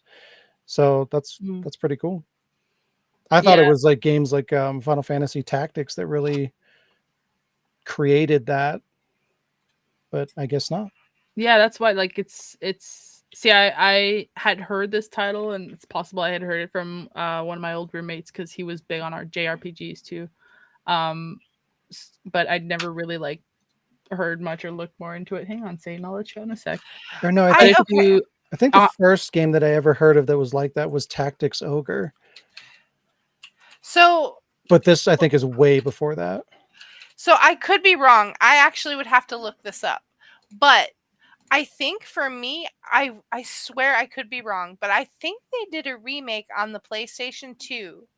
And I remember like everyone I knew that played it said it was shit. But at the time, I didn't realize it was a remake of a Super Nintendo game. So if I had known that it was a remake of the Super Nintendo game, I may have given it more of a chance. But I ended up like one of those things where people were just like, "Nah, it's crap, it's garbage." But maybe I'm wrong. I swear it's been on the PlayStation 2. Like it was remade on PlayStation 2. I'm looking it up. Maybe not. I don't know. But either way, There is a romancing saga. It's not 2, but I think it's a remake of Okay. the first one on PS2. Huh.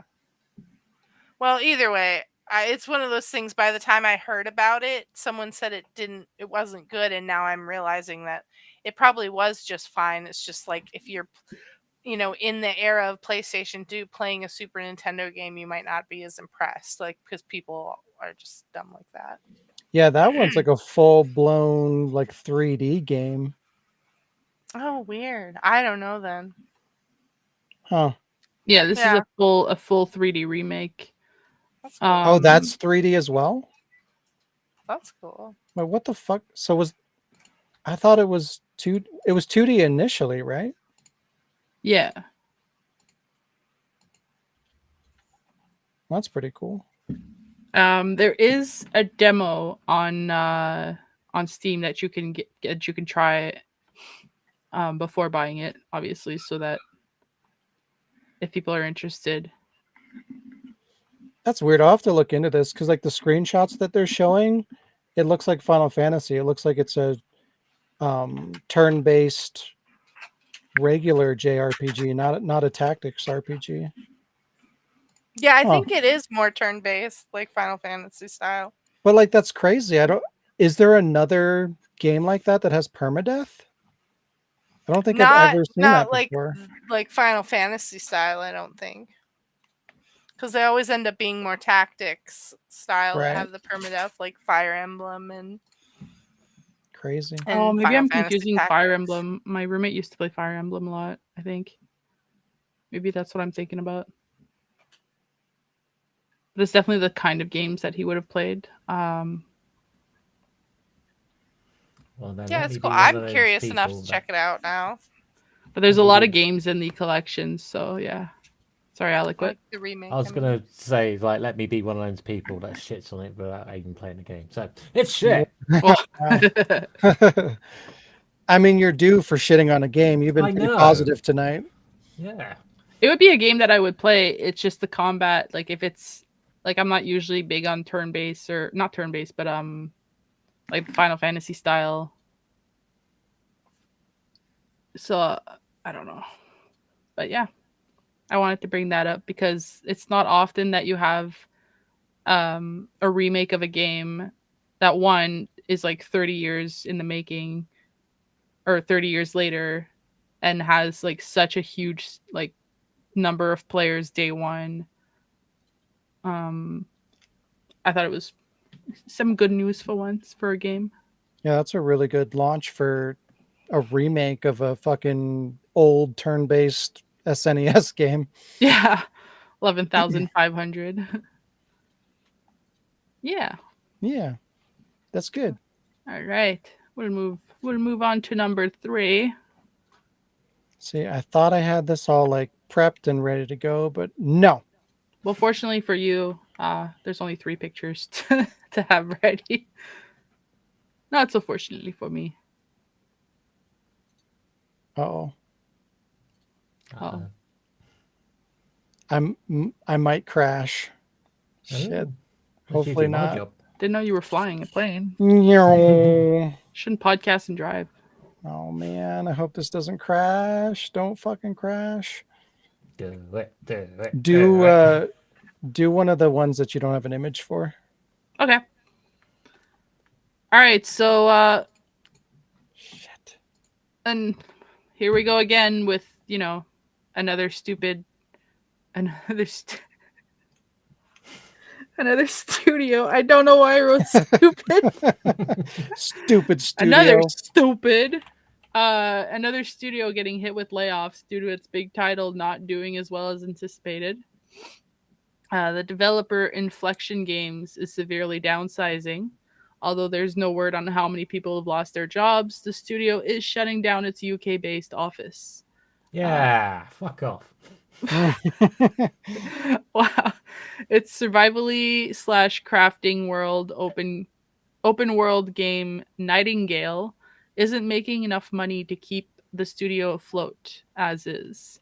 Um, which is weird because I heard like such a big thing about Nightingale, and it was like everybody was playing it on like my YouTube recommended from random videos that I watch, but it's I guess it's not making it didn't make a huge impact.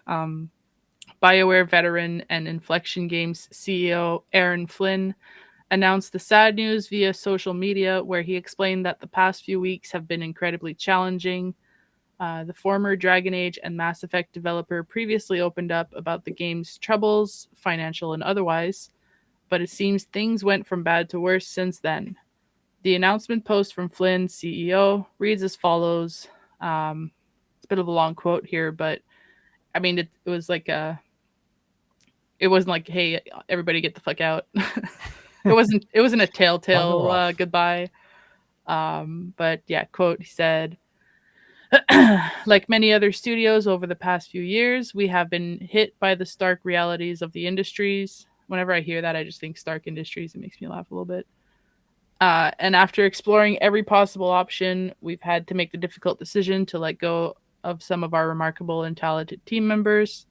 Although we're proud of what we've accomplished with Nightingale to date, as well as the enthusiasm and support from our community, the early access release has been commercially successful has not been commercially successful enough to continue development at our studio's previous size. As a result, we're undergoing blurry vision. We're undergoing a restructuring process in Canada, and we will be also closing our UK office. Our priority is to support each member of a team affected by the reductions as they search for new opportunities. We thank them for their invaluable contributions to Nightingale. It would not have been possible without their immense talent and passion for adventuring in the Feywilds. Um, I think it's nice that they say that, like, the company has taken a blow, but they want to stretch that, they're prioritizing trying to help the ones who lost their jobs to like find something, like we want to help them, like they're not like, hey, so unfortunately we had to let people go and leave it at that. Hopefully they'll follow up on that follow up on that and actually like help them out. I try to help them find something else, connections, hookups, whatever, because you never see the follow-ups on those. Right. Yeah, they could say whatever they want.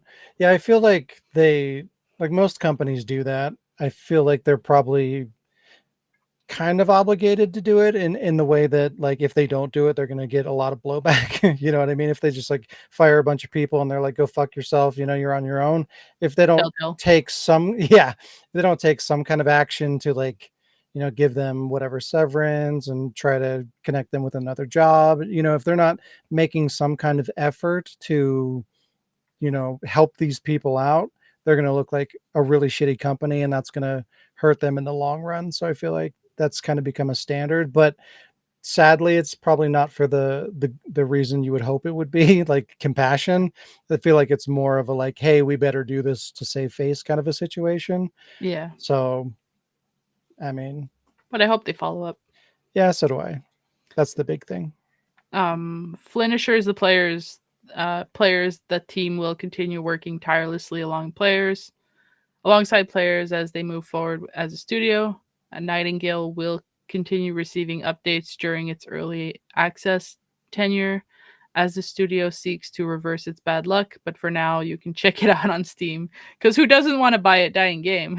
Yay! Yeah, go check it out. It's still in early access. And Probably it'll will never be leave. forever. That's a horrible idea. Yeah, I don't know. Like I had looked at it when it first like came out or was being whatever. I looked at the trailers and I thought it was I was like, yeah, this looks like a game. It looks okay. But there was nothing that struck me as like, oh, I really want to try this game. And then I watched like this streaming group that I watch play sometimes, and they were like playing it, and I was like, yeah, this looks like a game. Okay, sure. Can't justify putting money into it though, or time. Yeah. Apparently, you're not the only one that felt that way. Yeah. So yeah, because they were so invaluable. It's not a huge surprise that, like, for what it was, like, it could have been really cool. And, like, I wanted to be like, hey, you guys, we should play this game. But then, like, when I looked at it and I was like, I don't even think I want to bother them with it.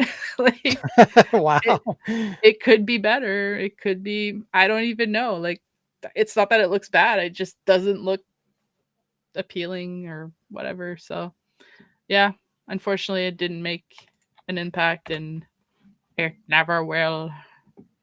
But at least they're not saying we're giving up on it. Like, they're not closing all studios and saying everybody fuck off, go home. The game is dead. They're just like, well, we'll keep updating it and we'll try to reverse this. Maybe there's, I think if you're in early access and your game hasn't impacted by now, like, I don't even know when it came out really, but if by now nothing's happened, those people are never going to get their jobs back at this point. Yeah, move along. But yeah, move along. Such is the way. Move along. Try harder next time. Yeah. Night and fail. Did you didn't crash, Sean? Yeah, I'm just waiting for it to happen. Like, it's not responding, so I can't do anything. So I guess just keep going through the news. Hopefully I can not crash. We'll see. Do you want me to try to share screen? I mean, I can't do anything. I can't click. I can't click on anything at all. Okay. I'm just waiting for it to crash. I mean, I could just go through that news, and if it works, we'll just show the picture, the one I was most proud of. Yeah, I don't think it's going to recover. I think if I'm lucky, it will just not crash. So, yeah. So I think we're just going to have to go through the rest of the news without the images, and then we'll have to wrap it up because I can't pull up any images for games or anything like that. Did you want to just like reboot your computer real quick? We'll just pause the podcast and come back and. Yeah, we can do that. Yeah. Like, we're gonna take a short commercial break. Come back for part 2. The news. I'll fix it in post. We'll be right back after these invisible messages, guys. Subliminal messages. subliminal messages.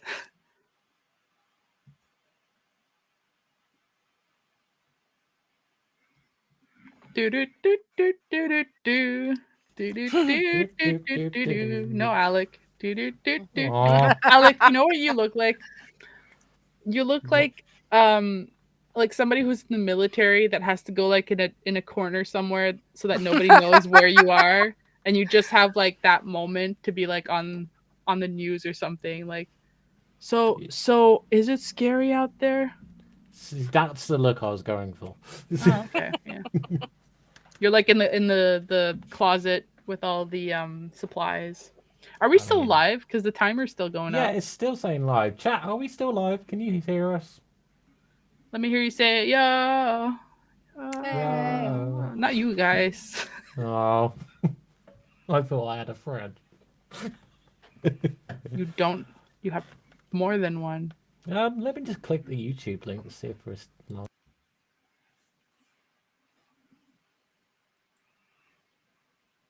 Oh, he's not talking anymore.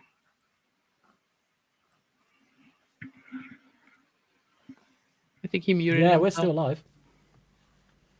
Wow, afraid so. Nobody's forcing you to watch, Lee. I mean, I don't want Sean to miss the news, but yeah. Perhaps you can do another one without the picture. He's back. Did it? I don't think it stopped. It didn't. No, it never stopped. We just talked about how Alec looks like he's in the military in a like secret corner. That was No the one can commercial. know where I am. Well, hopefully I can recover. We'll never financially recover from this.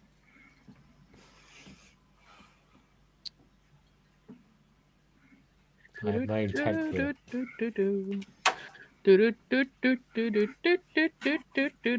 I think my hood's too big. And hey, and crash. Maybe. All right. Speaking of May, back in May of this year, we got the announcement that there was a Tomb Raider. Nose. What? Oh yeah, that's just how her nose looks. She looks like a bird. Oh, She's British. oh, I That thought it video. was. I'm sorry. I thought it was extended. My bad. Nope.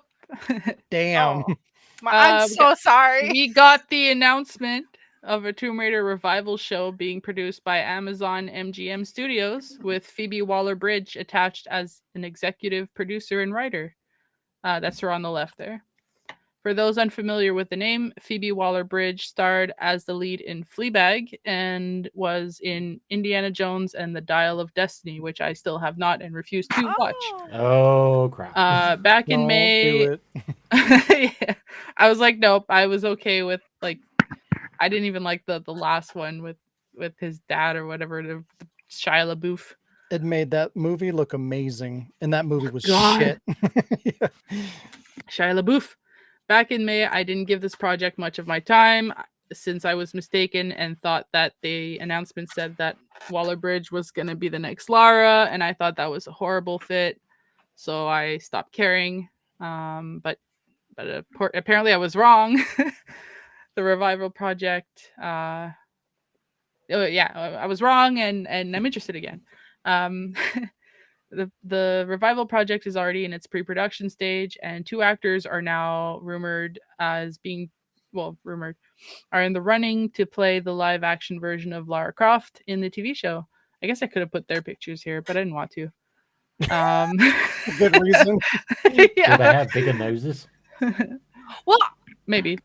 in my defense, I've seen clips of Fleabag, which looks good, and I don't remember her nose looking that. Yeah, because you probably saw her from in front.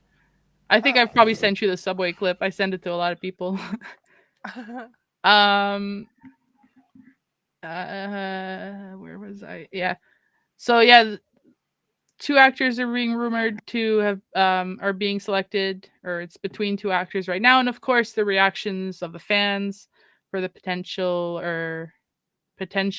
according to my notes, casting decisions. I love the errors I always put. The reactions are mixed, of course. We don't know much about the series yet outside of this, but it's been revealed that according to several sources, the 2 actresses being considered are Sophie Turner, who played Sansa Stark in Game of Thrones, and Jean Grey in X-Men Apocalypse and X-Men Dark Phoenix, as well as Lucy Boynton, who was on Murder on the Orient Express, Sing Street, Bohemian Rhapsody. Don't know who the character was, but those two. Yeah. And the internet's general response to these casting choices has not been positive. It's hard to find a single positive reaction to the casting rumor.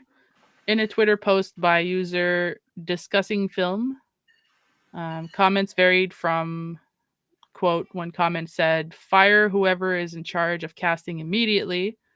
Whoa. Another comment said, "Both are absolutely terrible choices. I'm sorry. I hope they see this. Please back out. I beg you." All caps.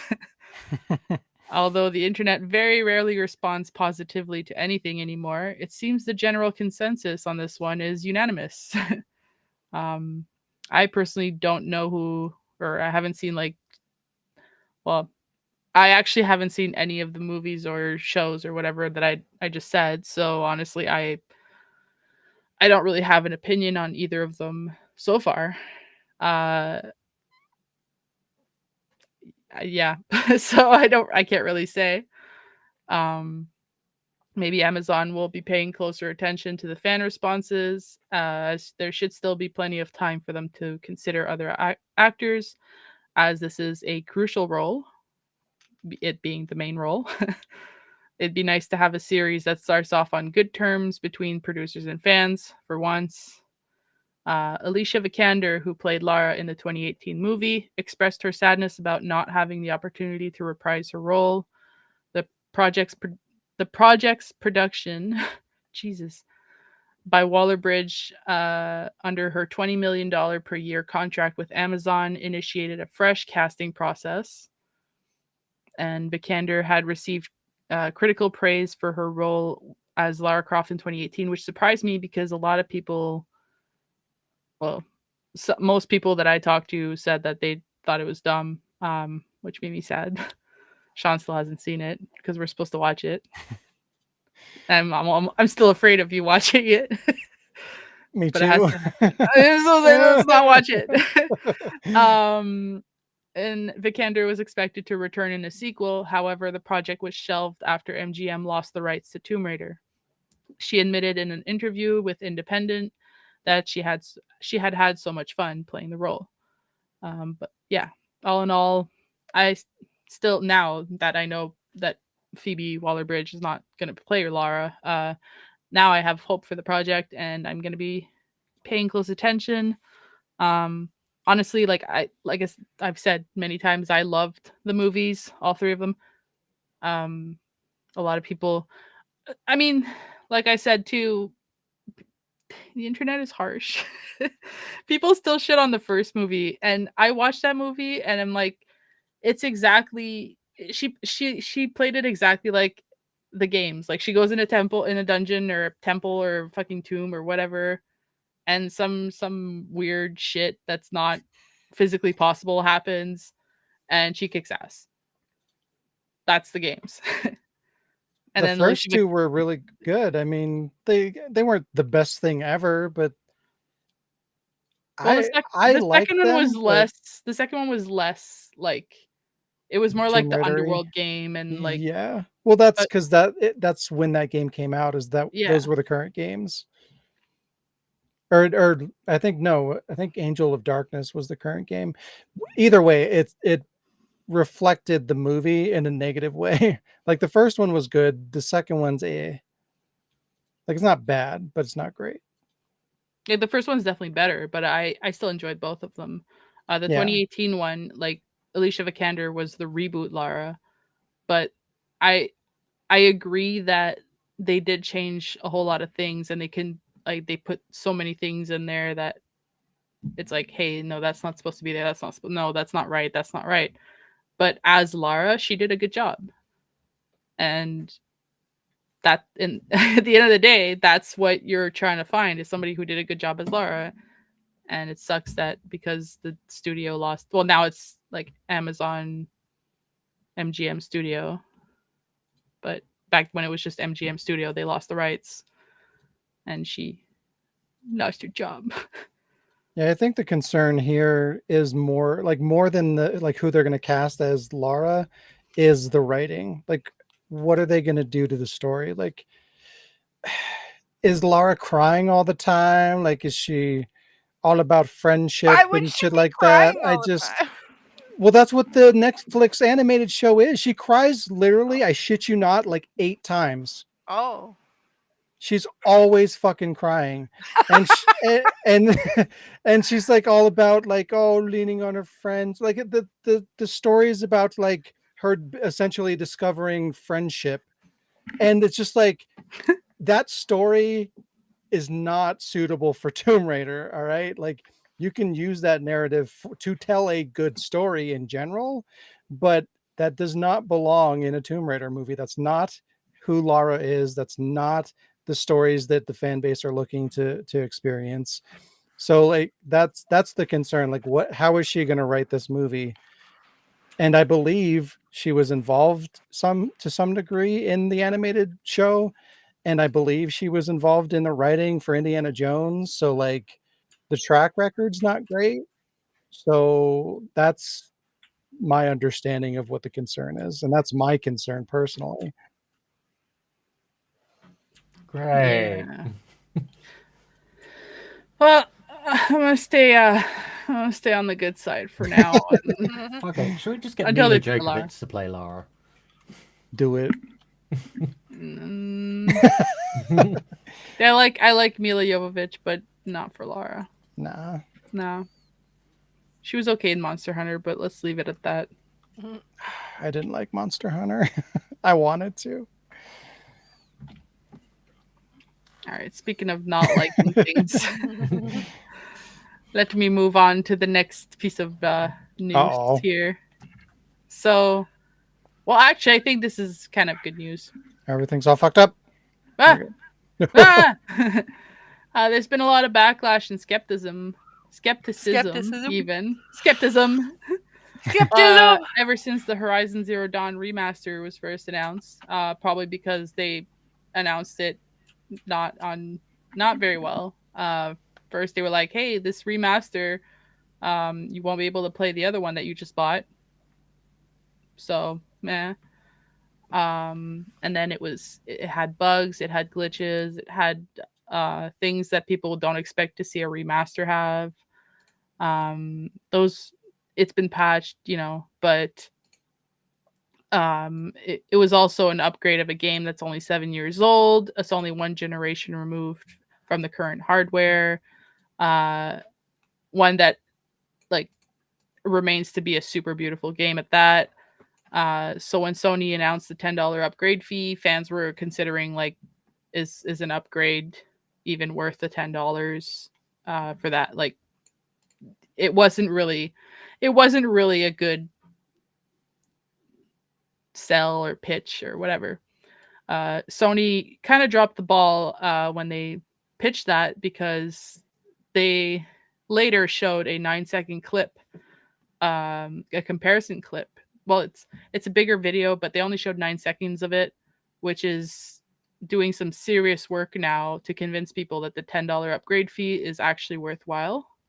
The clip is part of a longer set of comparisons from Push Square, but the brief bit broke out on social media because the upgrade looks really damn good. Most people were focusing, or I don't know if most people are Sony itself, because I actually saw some of the pictures. They were looking at Aloy and they were putting like, I think you also showed that on the podcast, Sean, like Aloy original and Aloy remake or remaster, and we were like, what has even changed much? Mm-hmm. So most people were focusing on Aloy herself, but Sony showed the clip and it's showing more of the world. And this is where people are really seeing where like the paint job went and where the difference is. In the original game, we can see Aloy standing on a set of pale gray rocks looking out over the murky water. In the remaster, there's way more detail on those rocks with moss and stuff. And the water is clear. We can also The weather effects are amazing. Yeah. The rock effects. We can see far more detail in the grass and other vegetation. You can see like which way the grass is blowing in the wind, which way the grass is going. I know I'm biased. Listen, I know I'm biased when it comes to the series, but I watched the full comparisons video, which I actually have, and we're gonna watch a little bit of it from Push Square. I wasn't able to find another source, so we're gonna watch the source video from Push Square. Um, it was enough to convince me that when I decide to get it, or the Horizon Zero Dawn, because I have uh, Forbidden West.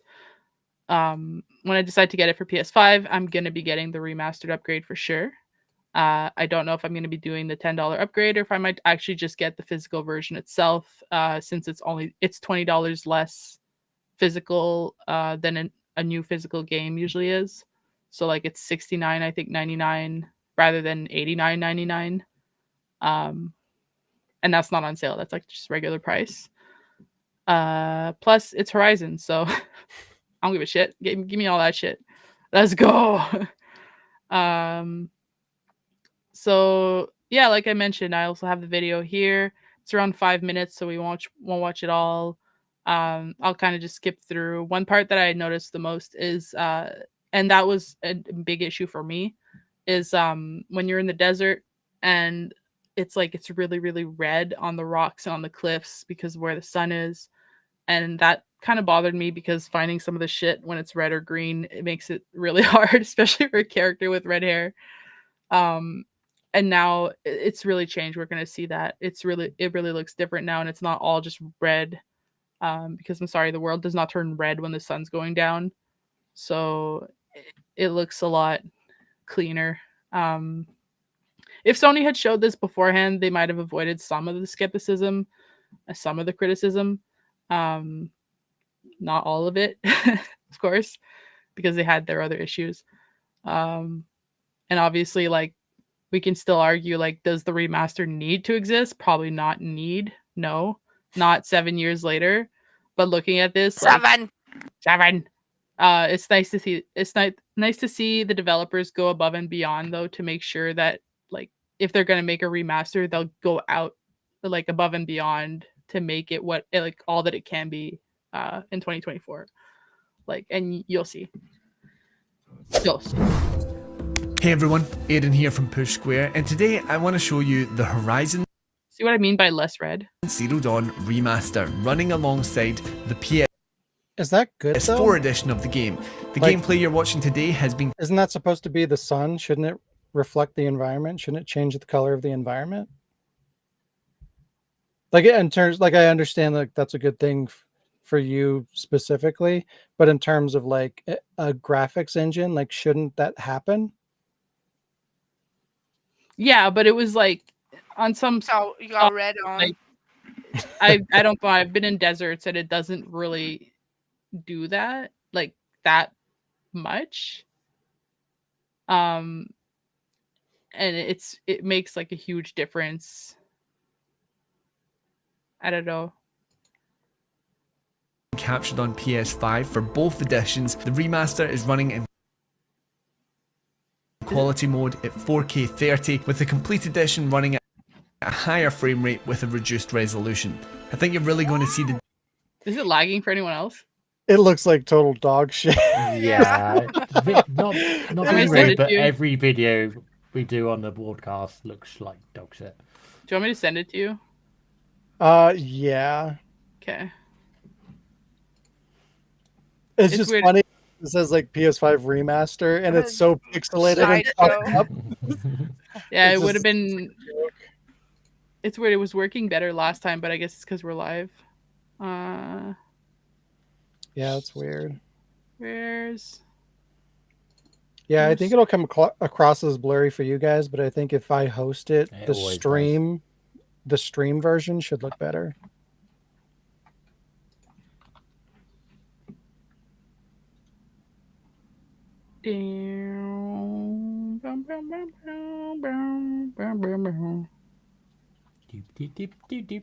It is loading.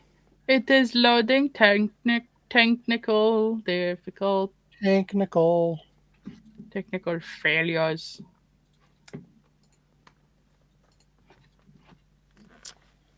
There you go, Shan. Tanks. Oh, what was that? It was Alex singing. Yeah, Yeah, better. Why is there echoes? Here we go. There we go. All right. Technical difficulties out the ass. That's okay. It's okay. Oops, fuck. It's not okay.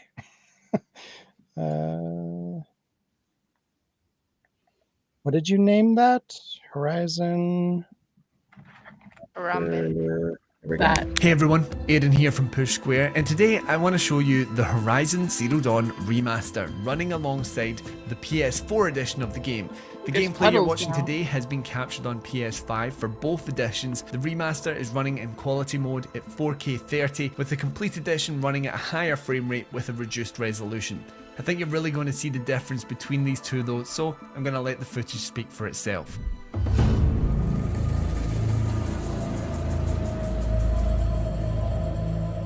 There's way more details in the cliffs.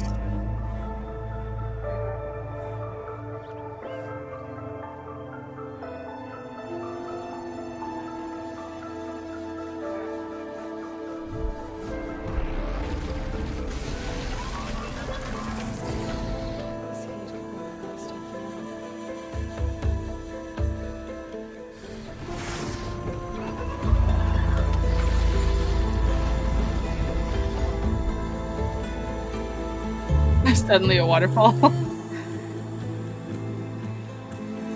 That's nice. It's a nice waterfall.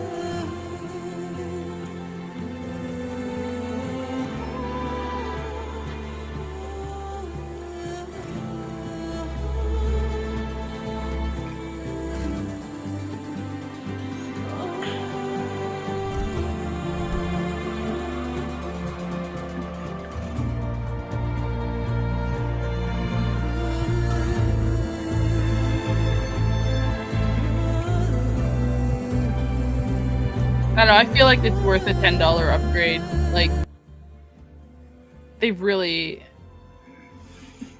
They're actually both really pretty. Oh yeah, the game, the original is still a really pretty game.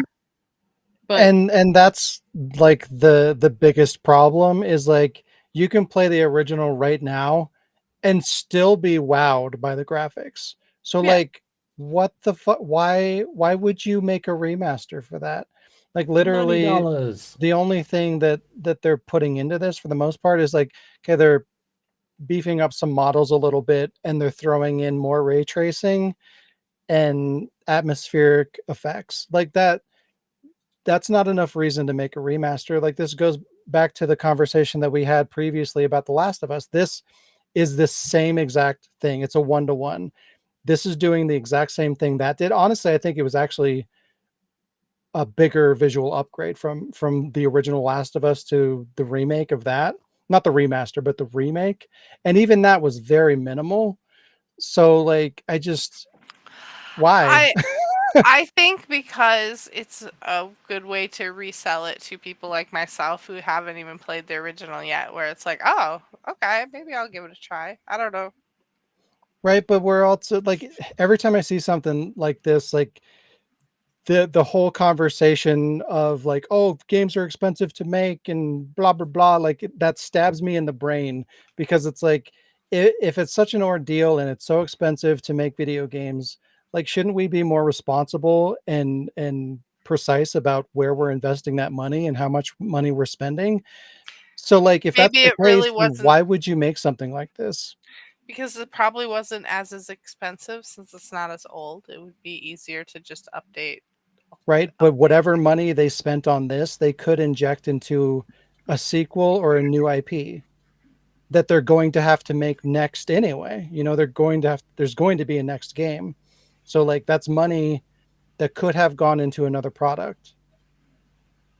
So, and again, it like if this was needed, fine, but it's completely unnecessary. And what makes it even worse is the fact that like they've been caught trying to rip people off with this game by removing the original version of the game from the digital store, jacking up the price, and like doing all this shady shit behind the scenes just to profit off of the consumer. Like clearly the only reason this exists is to make money. It just happens that it looks a little bit nicer in the process. A little bit. Not a lot. Yeah, you haven't sold me on to get the £10 update. It's just I was looking for the clips, and I actually some clips I prefer the original. Yeah, me too. And you see that a lot with remasters. Like sometimes they'll just change it. Like it doesn't necessarily look better, it just looks different. And that's just a matter of preference. Like, do you like the new one or the old one? Like, and I can understand where Jazz is coming from because of her eyesight. It looks better for her, the right. remaster. So I can agree for that. That's great. But for you and I, it's like it doesn't need to do it. Yeah, and don't get me wrong, I get where you're coming from, Jazz, because like if they re-release the Resident Evil 1 remake again and it just looked a little bit better, I'd buy it.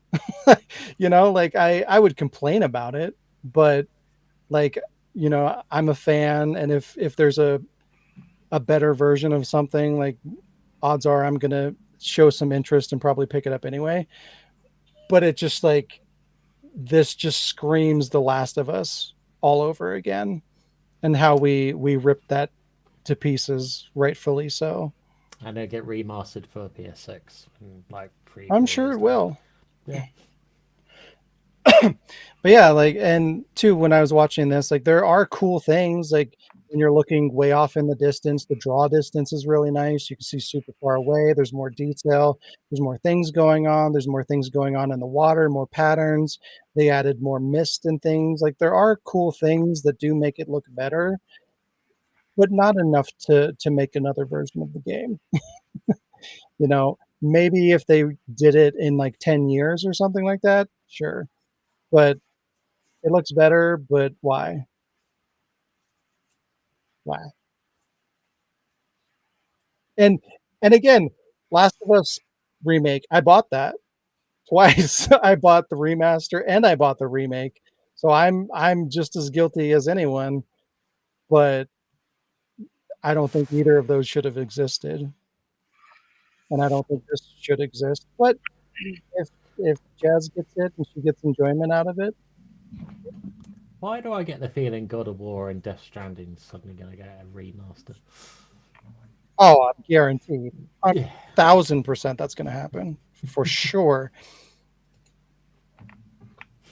Though I wonder how like they're trying to push the PS5 Pro that essentially is supposed to do some of this shit like through the hardware, like not to this degree, but it is supposed to kind of increase the lighting systems and upscale through AI and stuff like that. So like it's supposed to do that in general. So maybe that'll kind of reduce the need for all these remakes and stuff like that. I don't know. We'll have to see.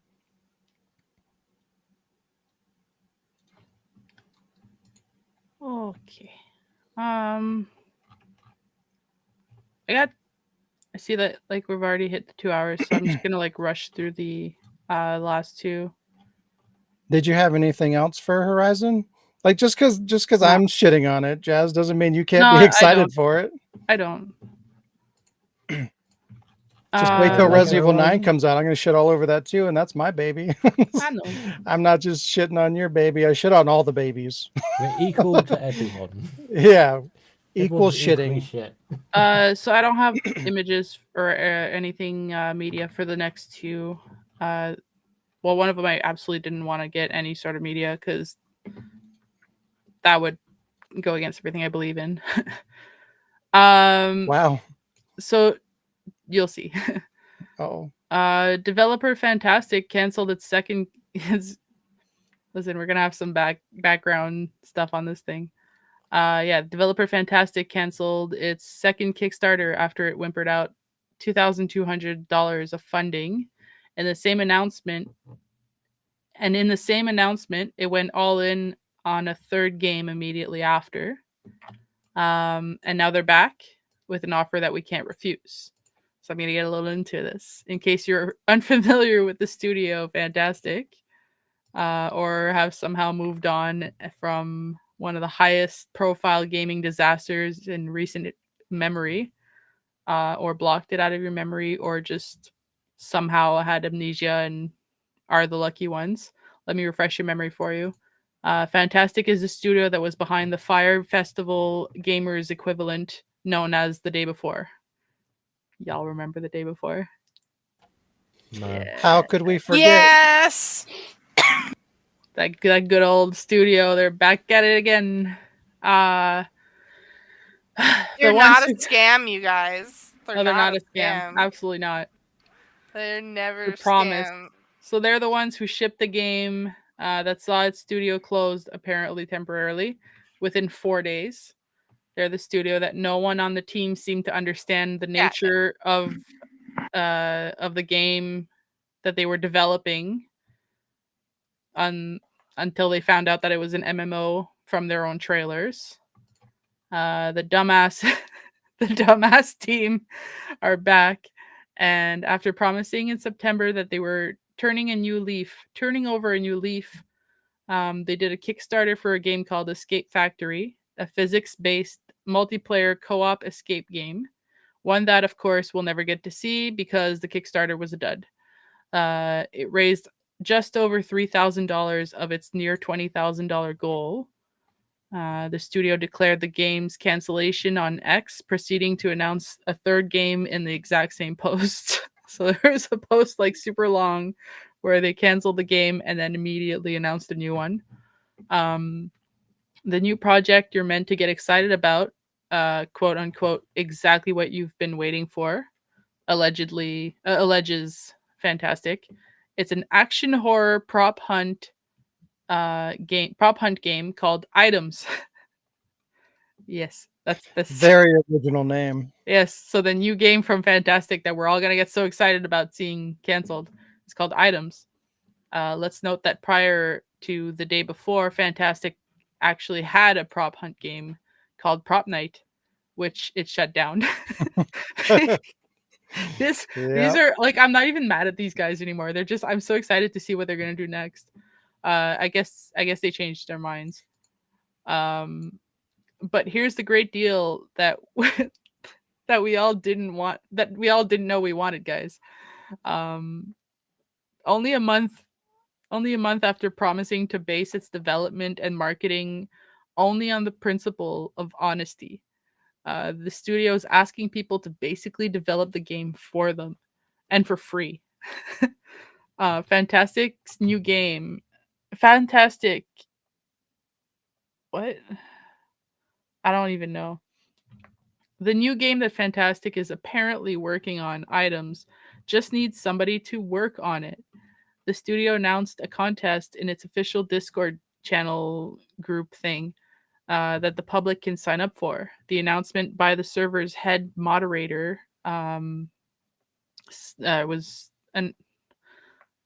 Okay, I have no idea what the hell happened to my text here. It's all messed up. But basically, it said, quote, "This contest is a chance for you to unleash your creativity by designing a map card that, if it wins, will be added to the game in future updates. Any interested fan, any stupid person, in other words, is invited to create." Any idiot who wants to fall for their scam is invited to create a map using any method they like, whether it's a 2D drawing, a 3D model, or any other style. They can submit it in a special channel on the Discord, making sure to explain the map's theme, layout, balance considerations, and any other important details. Anyone with half a brain will know to avoid wasting their time because it's just going to go in the garbage along with the project.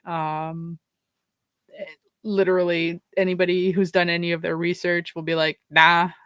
I'm surprised if they even have anybody left in their fucking Discord channel. honestly, I don't know how these guys are not in jail, but it's really entertaining. um, but those who do participate, they won't be compensated for their time. Of course not. No, anybody who participates, it's completely volunteer because that's how they, you know, their employees are only doing it by volunteer work. They don't get paid. Well, But didn't they like not pay a bunch of their developers when they were working on the first game? Like, wasn't that part of oh the yeah, fucking because they were only scandal? supposed to be. It was supposed to be volunteer work. It's not their fault that Even the though the employees didn't volunteers know. didn't know that. Yeah, the volunteers didn't know that. They It, also didn't know what they were working on. hey, at least this goes to show that they've grown a little bit because now they're being transparent about people being volunteers. Yeah, Baby steps. But any lucky winner will get to see their map fully designed and playable in the game with their name displayed somewhere. Somewhere And they'll under get a rock in the corner. and they'll get a free copy of the game. If and when it actually comes out, but no money. No money. But in the words of Fantastic themselves, shit happens. Because that's what they said when they shut down. I actually saw this article last week. I think I almost picked it, but I had so much other shit going on. But yeah, the fact that they have the nerve to do this, to come back and do a game at I all, know. let alone cancel it and then fucking put up another one immediately. Like, what the fuck? This was the one I wish I'd had a photo for it, because I was literally gonna, like, I don't know what the picture itself was gonna be. I was gonna try to put like the damn Daniel thing, but like Daniel, I wasn't gonna put the A like Fantastic because it doesn't have an A. And I was gonna put a screenshot of my comment to you on Discord where I was like, I'm literally face palming from the news, and I feel your pain. Because poor Sean having to find news and like face palming. But yeah, I spend most of my time with my face in my palm. that's what you responded. Yeah, I remember now. But yeah, I wanted to share that because I feel like we're always talking about these guys, and N-Sync's gonna make us come back the next time they shut down. We'll have the bye I think I must have had a mental block because I don't remember it. The day before? Yeah. It's the Also game that they had Will Smith apparently advertised for them, and it was like a game that was supposed to look super cool, and it was based off like 5 different games, and it kept changing its style, and then people finally like installed it, and it was garbage, and it had glitches everywhere, and it didn't work, and it was crap, and then they just like left, and they shut down and they left. They were like, bye, and Steam had to refund everybody. Nope. Yeah. Oh. Could be worse. Could be Concord. Yeah. Maybe they made Concord. So last article here, and this is just I was gonna do it at the start as like the little rant thing. I just want to kind of disclose real quick before we get into this one. I don't want to get, or I don't want anyone to get in the Wardcast or in the chat into any political debate. I don't particularly follow politics, and I don't want to sit and listen to any political debate. So I'm bringing up this article just for the stupidity of what it is, not to turn it into what it's about or what it, if anything, like, you know. If anyone wants to debate further about politics after this, you could do it outside of the Wordcast. I'm not just talking to you guys because I know you guys probably don't give a shit either. But like, yeah, let's not start and go into political debates because that's what's going on in the world, not here. No, Lee, I said no, we're not. Just okay, yeah. So, to you guys, if I say Freedom Town, USA, what do you think I'm referring to? Isn't there a video game coming out, like a Kamala Harris video game? Are you serious? Worse. Much worse than that. Okay, I have to know about this. Go on. Yeah, so Freedom Town, USA is unfortunately what the world has come to. It's a presidential Fortnite map. That's right. Yeah, bye, Sean. I saw this and I was like, oh no. He's gone forever. Yeah, Shayla was on the right track though. Yeah, fucking weird, I man. was like, if I have to know about this, you guys have to know Oh about my this. god. It's not even my country. Neither It's is like Alex. Pokemon Go to the polls. Oh, God. No, so let's run through this garbage. It's actually short-ish. Yeah, so Kamala Harris, current vice president, possible future president, blah blah blah, has launched her own zone in Fortnite called Freedom Town USA. Players can check it out by using the code, which I'm not giving because I'm not enforcing this, in Fortnite creative mode. Sadly, it's not what it should be, which apparently should be Harris. She won't be using this map to fist fight Trump in a 1v1 duel wearing some stupid Rick and Morty skin. Which That would be kind of funny, awesome. actually. Yeah. What the hell? Yeah. The actual You debate, just lost right? me. She'll be there talking about politics. That's right. Oh, Players can join a map on Fortnite to learn about tax breaks and affordable housing. You know, the stuff that people play video games for. I really hope Specifically that everyone Fortnite. that goes there is just a bunch of they're just oh, there's gonna be trolls. They're just gonna be screaming Uganda Knuckles memes. Is there going to be Secret Service? Make sure she doesn't get shot in a fucking video game. There's gonna be Oh my God, could you imagine if she got sniped in the game? Yeah. Oh, it's gonna be like a loop audio garbage. Oh my God. That's very odd. It's very odd. On top of the Fortnite Harris zone, the Democratic campaign will also be festooning. I'm not sure if that's a typo or the actual word that I wrote. A whole bunch of other creative mode maps with political ads and crap like that. IGN's reporters note that at least one of them includes a clip of Donald Trump saying, quote, "They're eating the dogs, eating the cats," in his famously composed and reserved manner of speech. Sadly, this is the world now. This is the generation. This generation grew up with video games like Fortnite. Our generation did this. We created these games. We gave it to the next generation. The next generation's playing these games. And that generation is now at the appropriate age to become campaign staffers.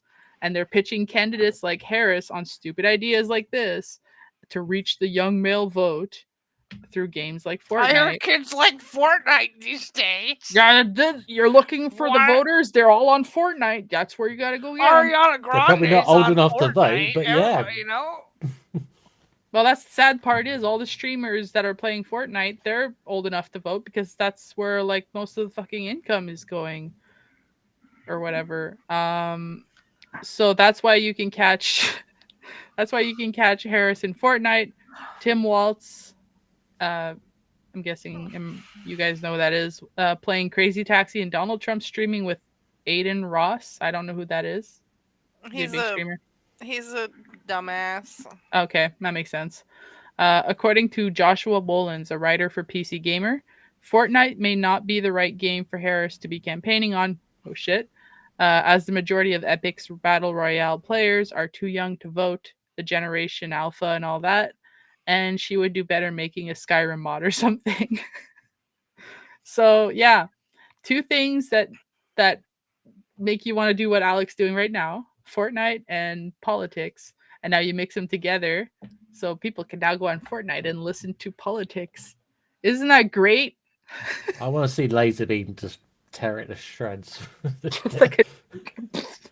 You know, I wish that there was a company brave enough to do what Fortnite's doing, but put zero restrictions on it. Like everything you can do in the game, you can do at all times, but still do all the things that Fortnite does, like have concerts and presidents and do all these stupid things.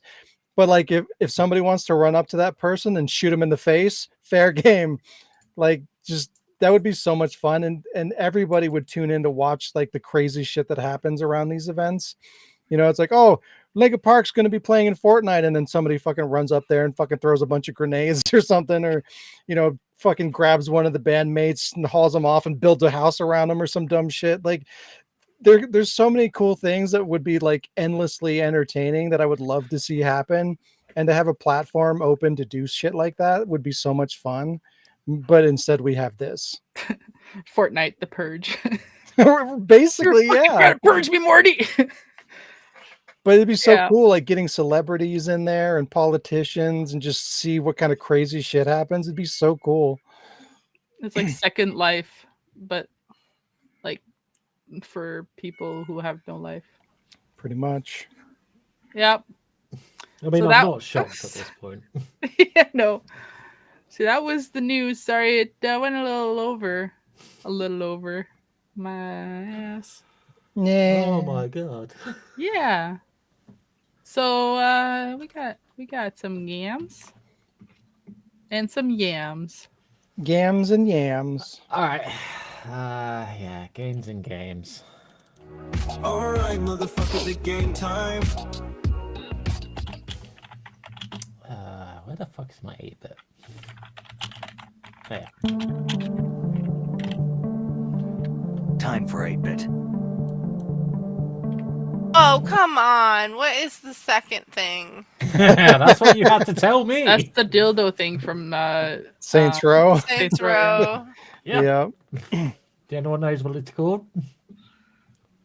The penetrator. Yeah. Yeah. So, Yeah. Number 2 is the penetrator from Saint Row the Third.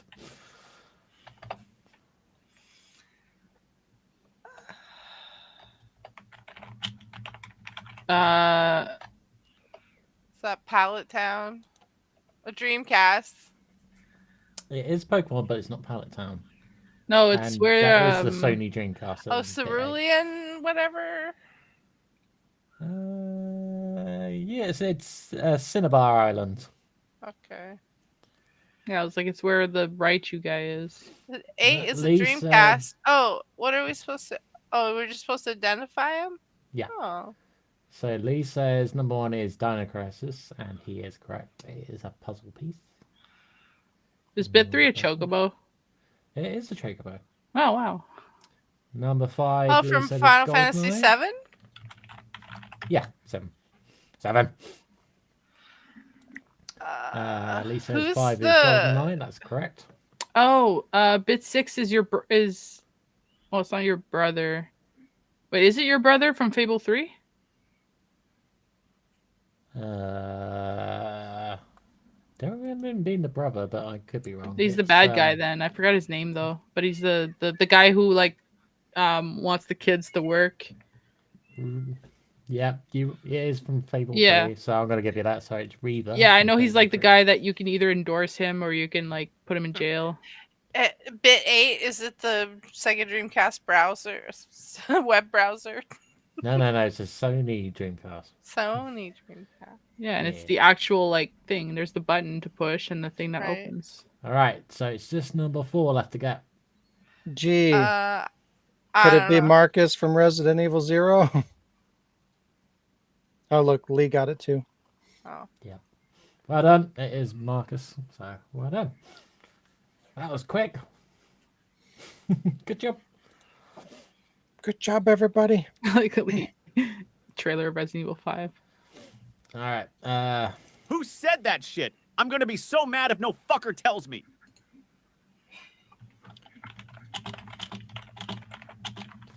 All right. So I play AI voice saying a quote, and you guys tell me what it is. Okay. Quote 1. Quote 1. Did I ever tell you what the definition of insanity is? Far Cry 5? 4. Or you need the name. What's his name? Fuck. Fuck is not the right name. It should be. Fuck Fuckerson. The third. What is his name? It's something weird too, I think. It is Far Cry. It's Far Cry 3. Oh, was it 3? Damn. Yeah. All right. I'm gonna help you guys. It's Vars. Like the cool bad yeah. guy, the one that dies for like halfway through the game. Spoiler alert! Wow. The spoiler alert is supposed to be in front of the thing. I don't know. Okay, next one. Quote 2. I'll be here. I'll be waiting for you. If you come here, you'll find me. I promise.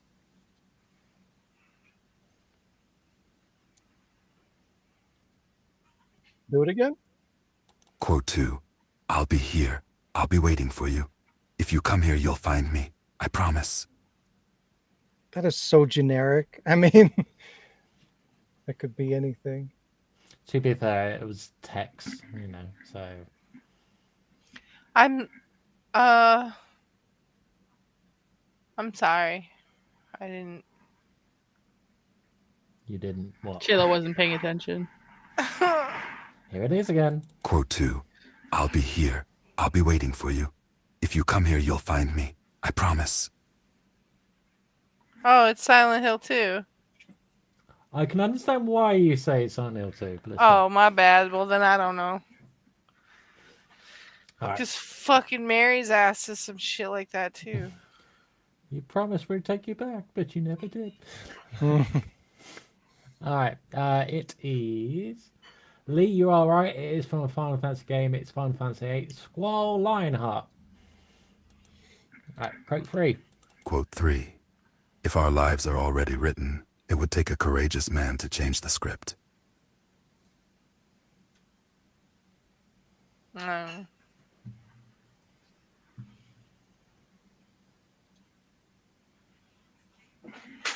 Fuck. Quote 3.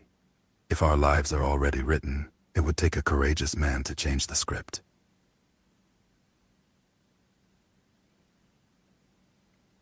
No idea. George Washington. Right, how did you know? No. Lee is correct. Oh, it is Alan Wake. Fuck, that's so obvious now that, wow. Alright, number 4. I haven't played those. Quote 4. The right man in the wrong place can make all the difference in the world. That could be everything. I know. Leon. Barry. It's Resident Evil 4. It's not Resident Evil. Yes, it is. It's not. Quote 4. The right man in the wrong place can make all the difference in the world. Silent Hill 2. It's not Silent Hill 2. No.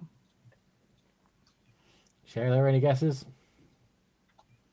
Nope, that's not the right game.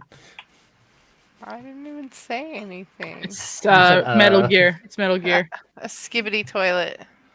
It is G-Man from Half-Life 2. A skibbity toilet. And the last one, where's Sean gone? Is he dead? He said VRB.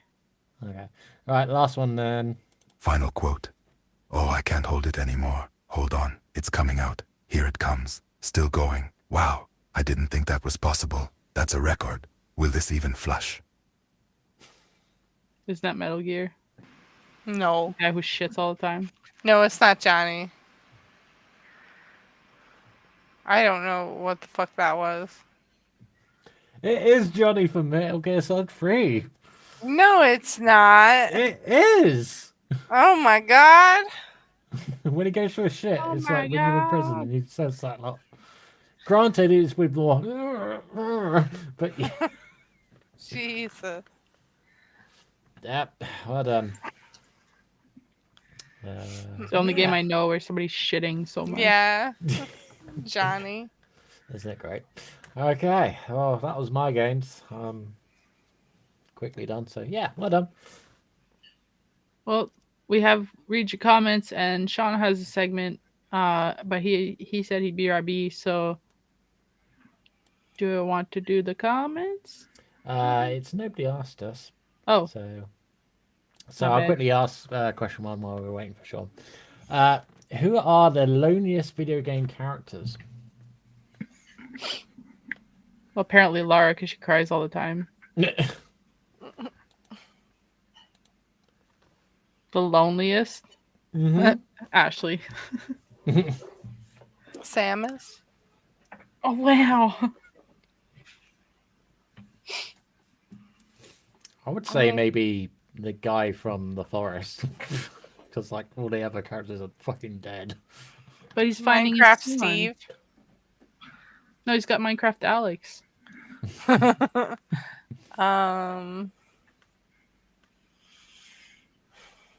Loneliest video game character. Wesker. Harry. Harry from Silent Hill 1. Yeah. Alfred. Yeah, he has to freaking pretend to be his own sister. Yeah. All right, good shouts.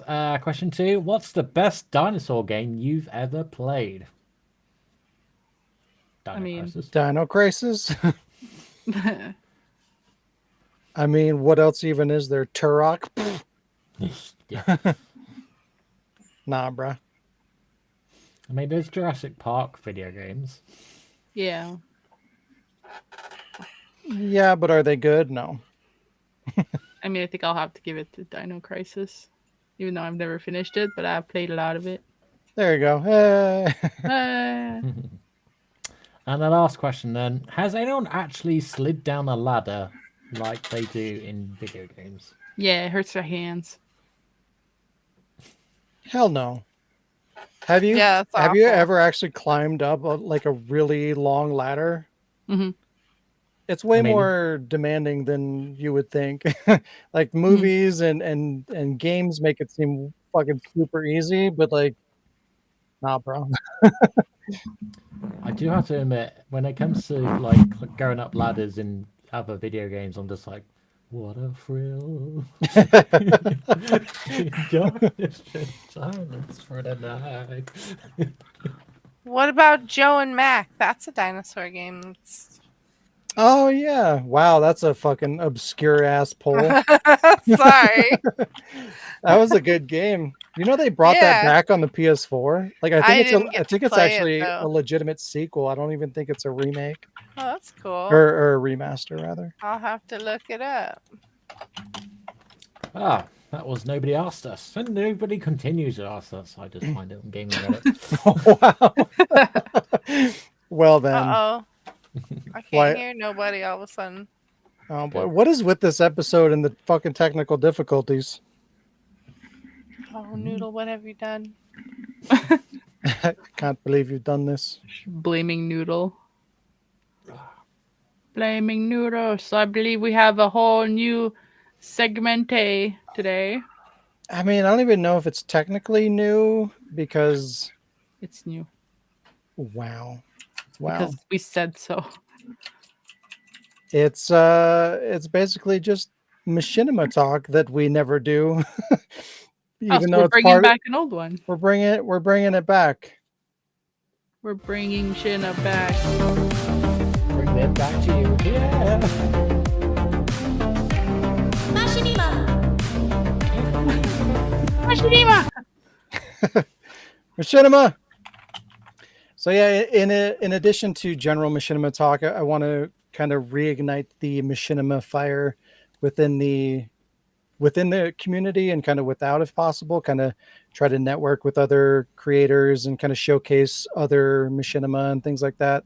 I was just kind of like poking around the internet and kind of seeing like some old machinima, seeing if there's any new machinima or kind of parodies and things like that are going on.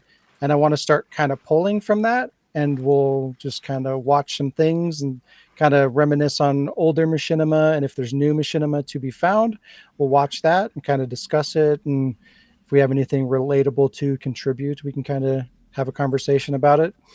But this week, I picked your nose. Where the fuck is it? Why is there nothing there? I love this one. What the fuck? It looks like a bunch of squiggles. Has it been taken down from YouTube? Oh, it probably glitched when my shit crashed. Squiggles. Oh. Nope. Stop it.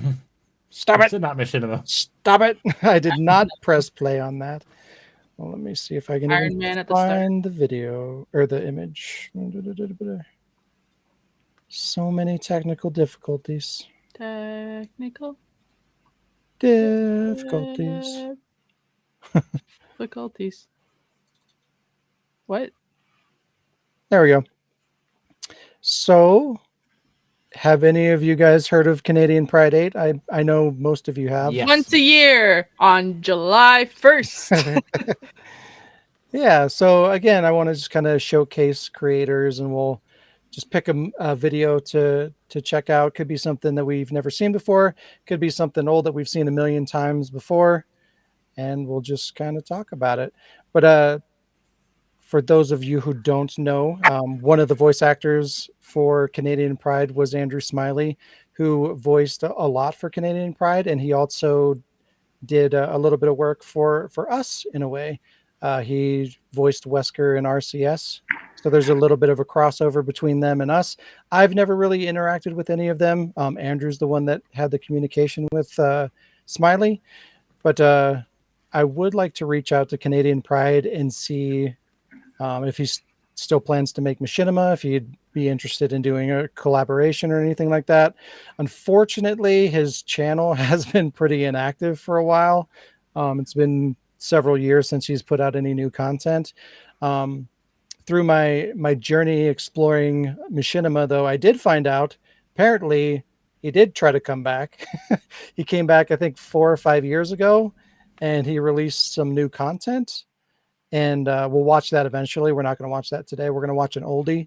But he came back, put out a bunch of videos, didn't have a great reception, and then I think he disappeared again. He even launched a new channel, so it's kind of unfortunate to see. But hey, you never know. It's hard out there. It is hard. I mean, YouTube is so saturated these days. Like, I kind of wonder if it's better to like start from scratch with the algorithm, because I feel like if you have an existing library and you have a large gap of time where there's no content, I feel like it seems like the algorithm just kind of buries you. So like even if you're putting out like really good content, like it's almost not discoverable unless people are actively going to your channel and looking. I mean, I did that with the AX Presents and then the AX Presents, so yeah, they're both about the same. So what was your experience with that? Did your old channel do better or worse or the same? I'm sticking with my original, the AX Presents, but I have kind of thought to myself maybe I'll do the Alec way instead and just start a new one. With just short machinima clips like all the AI ones I haven't yet uploaded onto the AX channel, so I'm like, yeah, okay. So I kind of want to make enough content, and then when I start the new one, like, just put it on there. Yeah, I almost kind of want to play around with the idea of like separating all the content into very specific things, because that's something I know that goes against me is like variety is not the spice of life. Like you don't want to have different kinds of content. It should be just one thing. Like it should be about one game series, or it should be just let's plays, or it should be just podcast. Like it needs to be, the more specific you can make your channel, the better it's going to perform in the algorithm. So yeah, it kind of sucks. But anyways, so yeah, we're gonna watch an oldie here, an old machinima by Canadian Pride. Oldie. An oldie. An oldie. Why does it look like that? Because it's an oldie. Man, I had this all set up and then everything crashed. Oh, his favorite. Fucking son of a bitch. Speak amongst yourselves. Give me a minute to resolve this real quick. This. If we were to start a new channel, what would you call it? If I were to? Hmm. Oh God. It's a good question. Captain Brandon myself. I would like to see that, Captain Brandon myself. Oh, hi Jazz. Hello. Credence channel.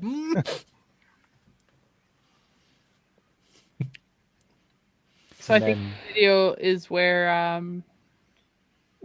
Diz had the birth of Chipotle Chris. Where Chipotle Chris was created. Correct me if I'm wrong, Diz.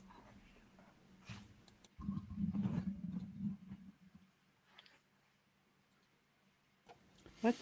I do remember Celebrity Deathmatch. I do prefer the first batch of Celebrity Deathmatch.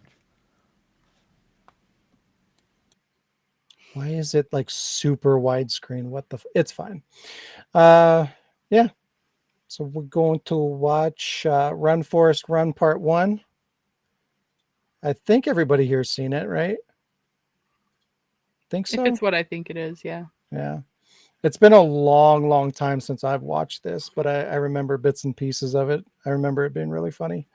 Yeah, we'll check it out.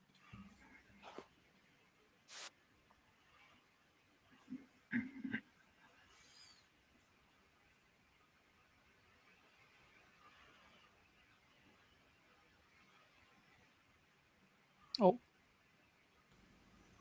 I can't hear any audio. Yeah, me either. You guys have no audio? No. Yeah, there's no video audio from the video. Oh, bitch. I do remember this now. Technical disability. It's just one of them streams. Right? What the fuck? It's Like just one of those days. every Aw, possible one of issue. those It's just one of Right? those days. Just somebody say meatloaf.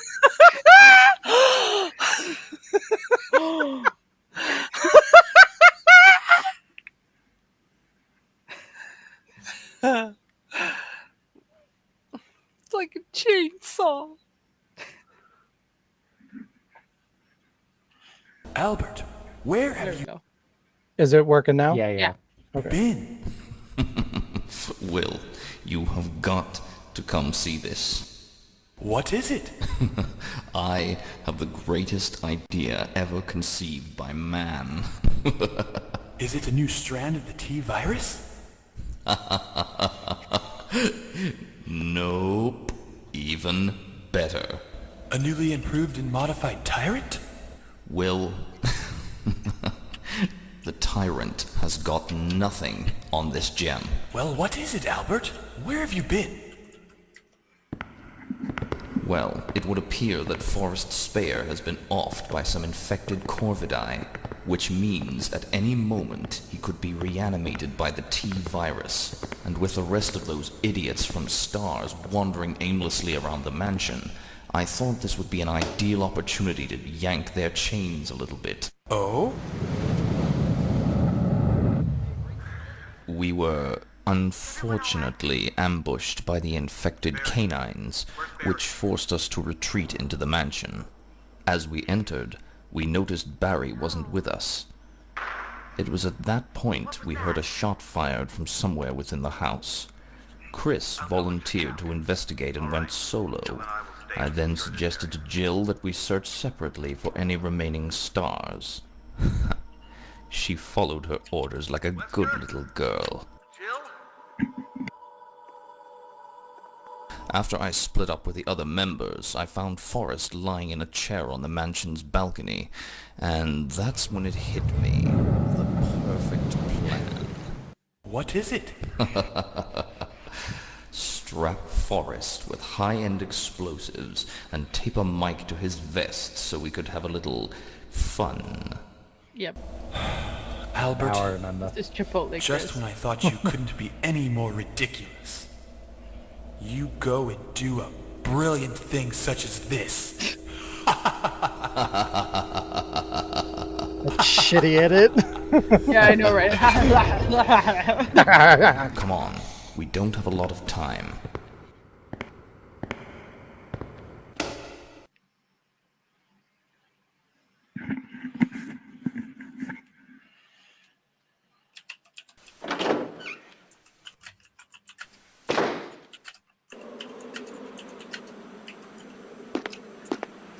I'm telling you, Will, this is going to be so sweet. Redfield is going to totally piss his pants.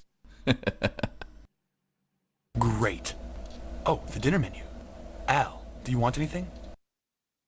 Yes, yes, I believe I will order a la carte this weird. evening, my good man. Oh, here Al he and comes. Will.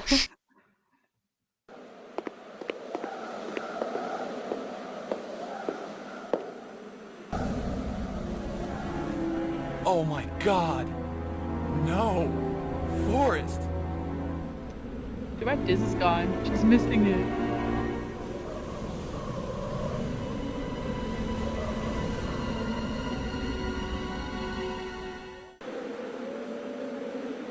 I'm sorry, my old friend.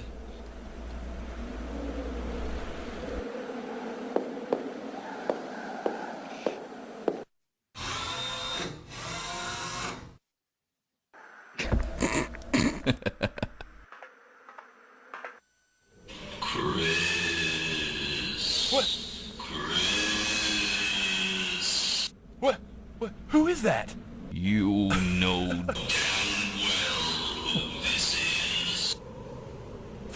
Forrest?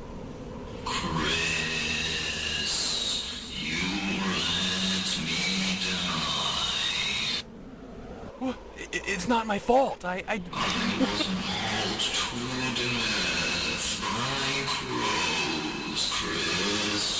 that was very painful. Well, I'm sorry, Forrest.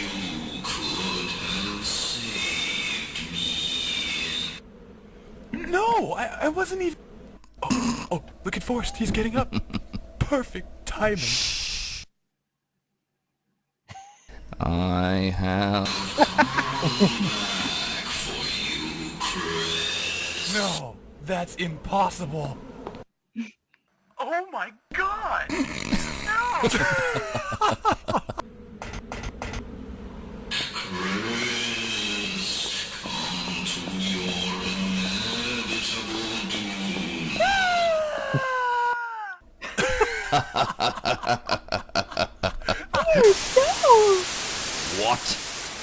hell is wrong with this thing? Whoa. Well, honestly, that man frightens me more than the tyrant itself. Oh, sweet mother of God, I can see why. I got a question. Yes. Can I rub Steve's head? Ugh, where is Forrest? Why would the cable be tied into the security system? Bloody umbrella. Anything to save a buck. Now you know why I betrayed them. I've been watching Jerry Springer. There he is again. Do it, do it, do it. Shh. He might hear you.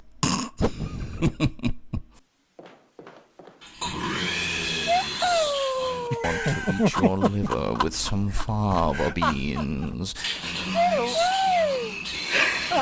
Forrest, please, leave me alone.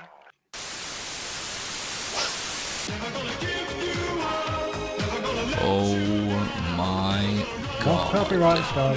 Anything with Rick Astley. I'd rather have a large metal rod pierced through my brain so I can no longer... Why is it so long? Nice. Jesus. It's a Rick roll. It's always too long. Forrest, don't make me shoot you. You can't kill me, Chris. I am strapped with explosives. If you shoot me, we both die. Why? Why would you tape a bomb to yourself? Don't ask why I strapped myself with explosives. That's not the point. It definitely was not Albert or William who did this, so don't worry about it. Why is he just standing there? Idiot. Why isn't he chasing him? Ugh. God, Forrest is such a moron. And you know what the really sad part about this is? Evidently the fact that 95% of his brain is shut down hasn't interfered with his thinking. Let me try. Chris, time to pay the piper. Stop it. Chris, dumb. you're a big douchebag. Douchebag? Forrest? Shh. You're going to ruin everything. Forrest? You sound different all of a sudden. Uh-oh. Shit. I'm just getting over the flu.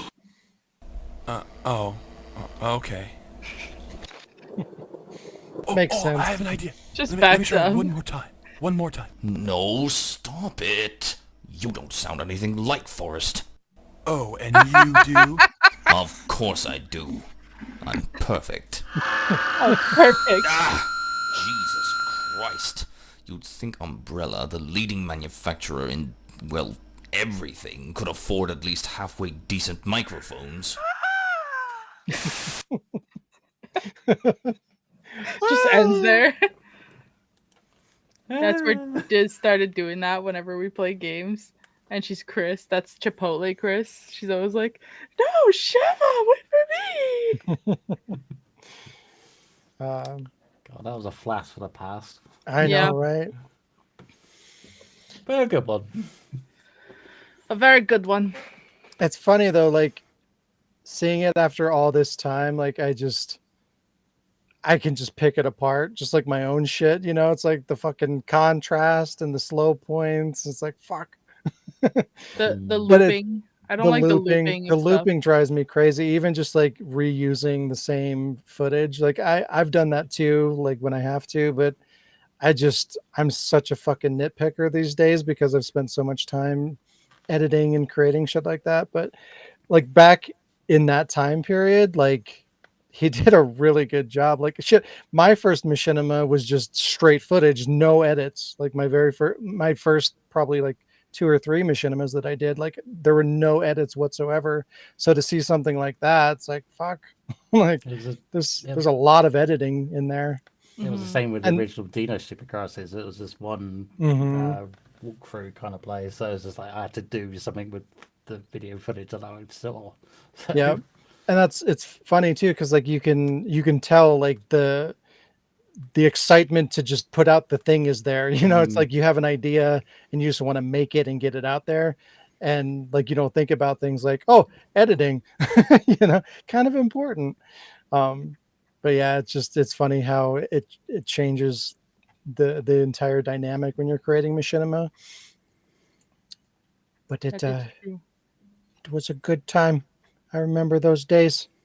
I remember those days. We should try reaching out to him again. You know, just leave a comment saying, "Oh, we've talked about you on the episode of Wardcast 254, whatever it is."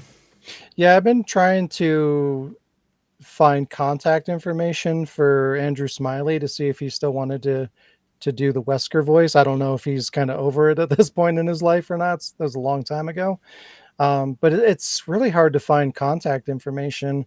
And they both have YouTube channels, Canadian Pride and Andrew Smiley, but there's no contact information on there.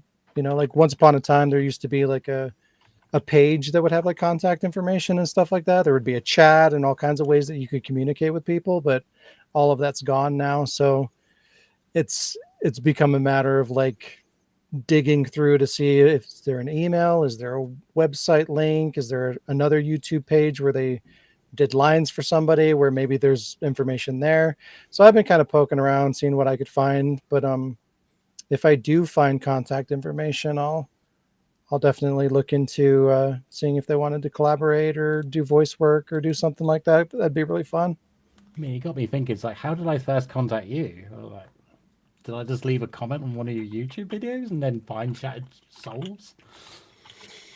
God, I don't even remember.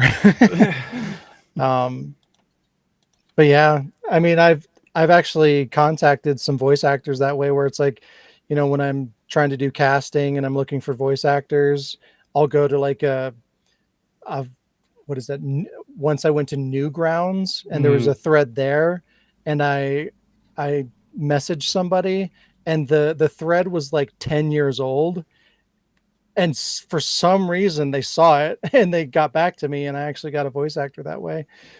So you never know. Like, I could try to post something on their YouTubes as well, but you know, I'd much rather find like something a little bit more reliable, like an email or something that I could reach out to them with. But either way, I'll see what I can do. It'd be really cool to work on something together.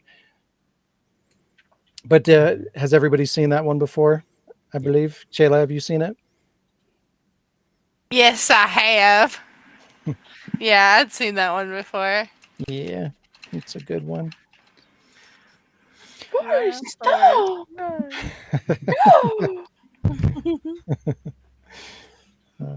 Yeah. It's what makes that, like, his high pitched voice even better is like his normal voice is well done. Like the voice acting there and the voice itself fits Chris really well. So when he goes into that like high pitch thing, it's even more ridiculous. I really like that. It's true. Yeah, good shit. Good shit. All right, we're just John, about to hit. and you know what this has been? What has it been? A fucking journey. But also, this has been. Hey, look, we made it just under 3 hours. Yay! Yay! We haven't done that for a long time. With lots of issues with technical and stuff, but we made it. We survived. And it's been episode 254. See, I noted it, so I remembered. Good job. Thanks for joining us, everybody. If you enjoy the podcast or any other odd videos, any other content on the word,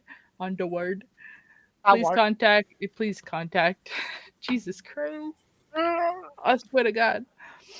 All right, let me try that again. If you It's just one of those days. It's just one of those days. We'll do it live. We are.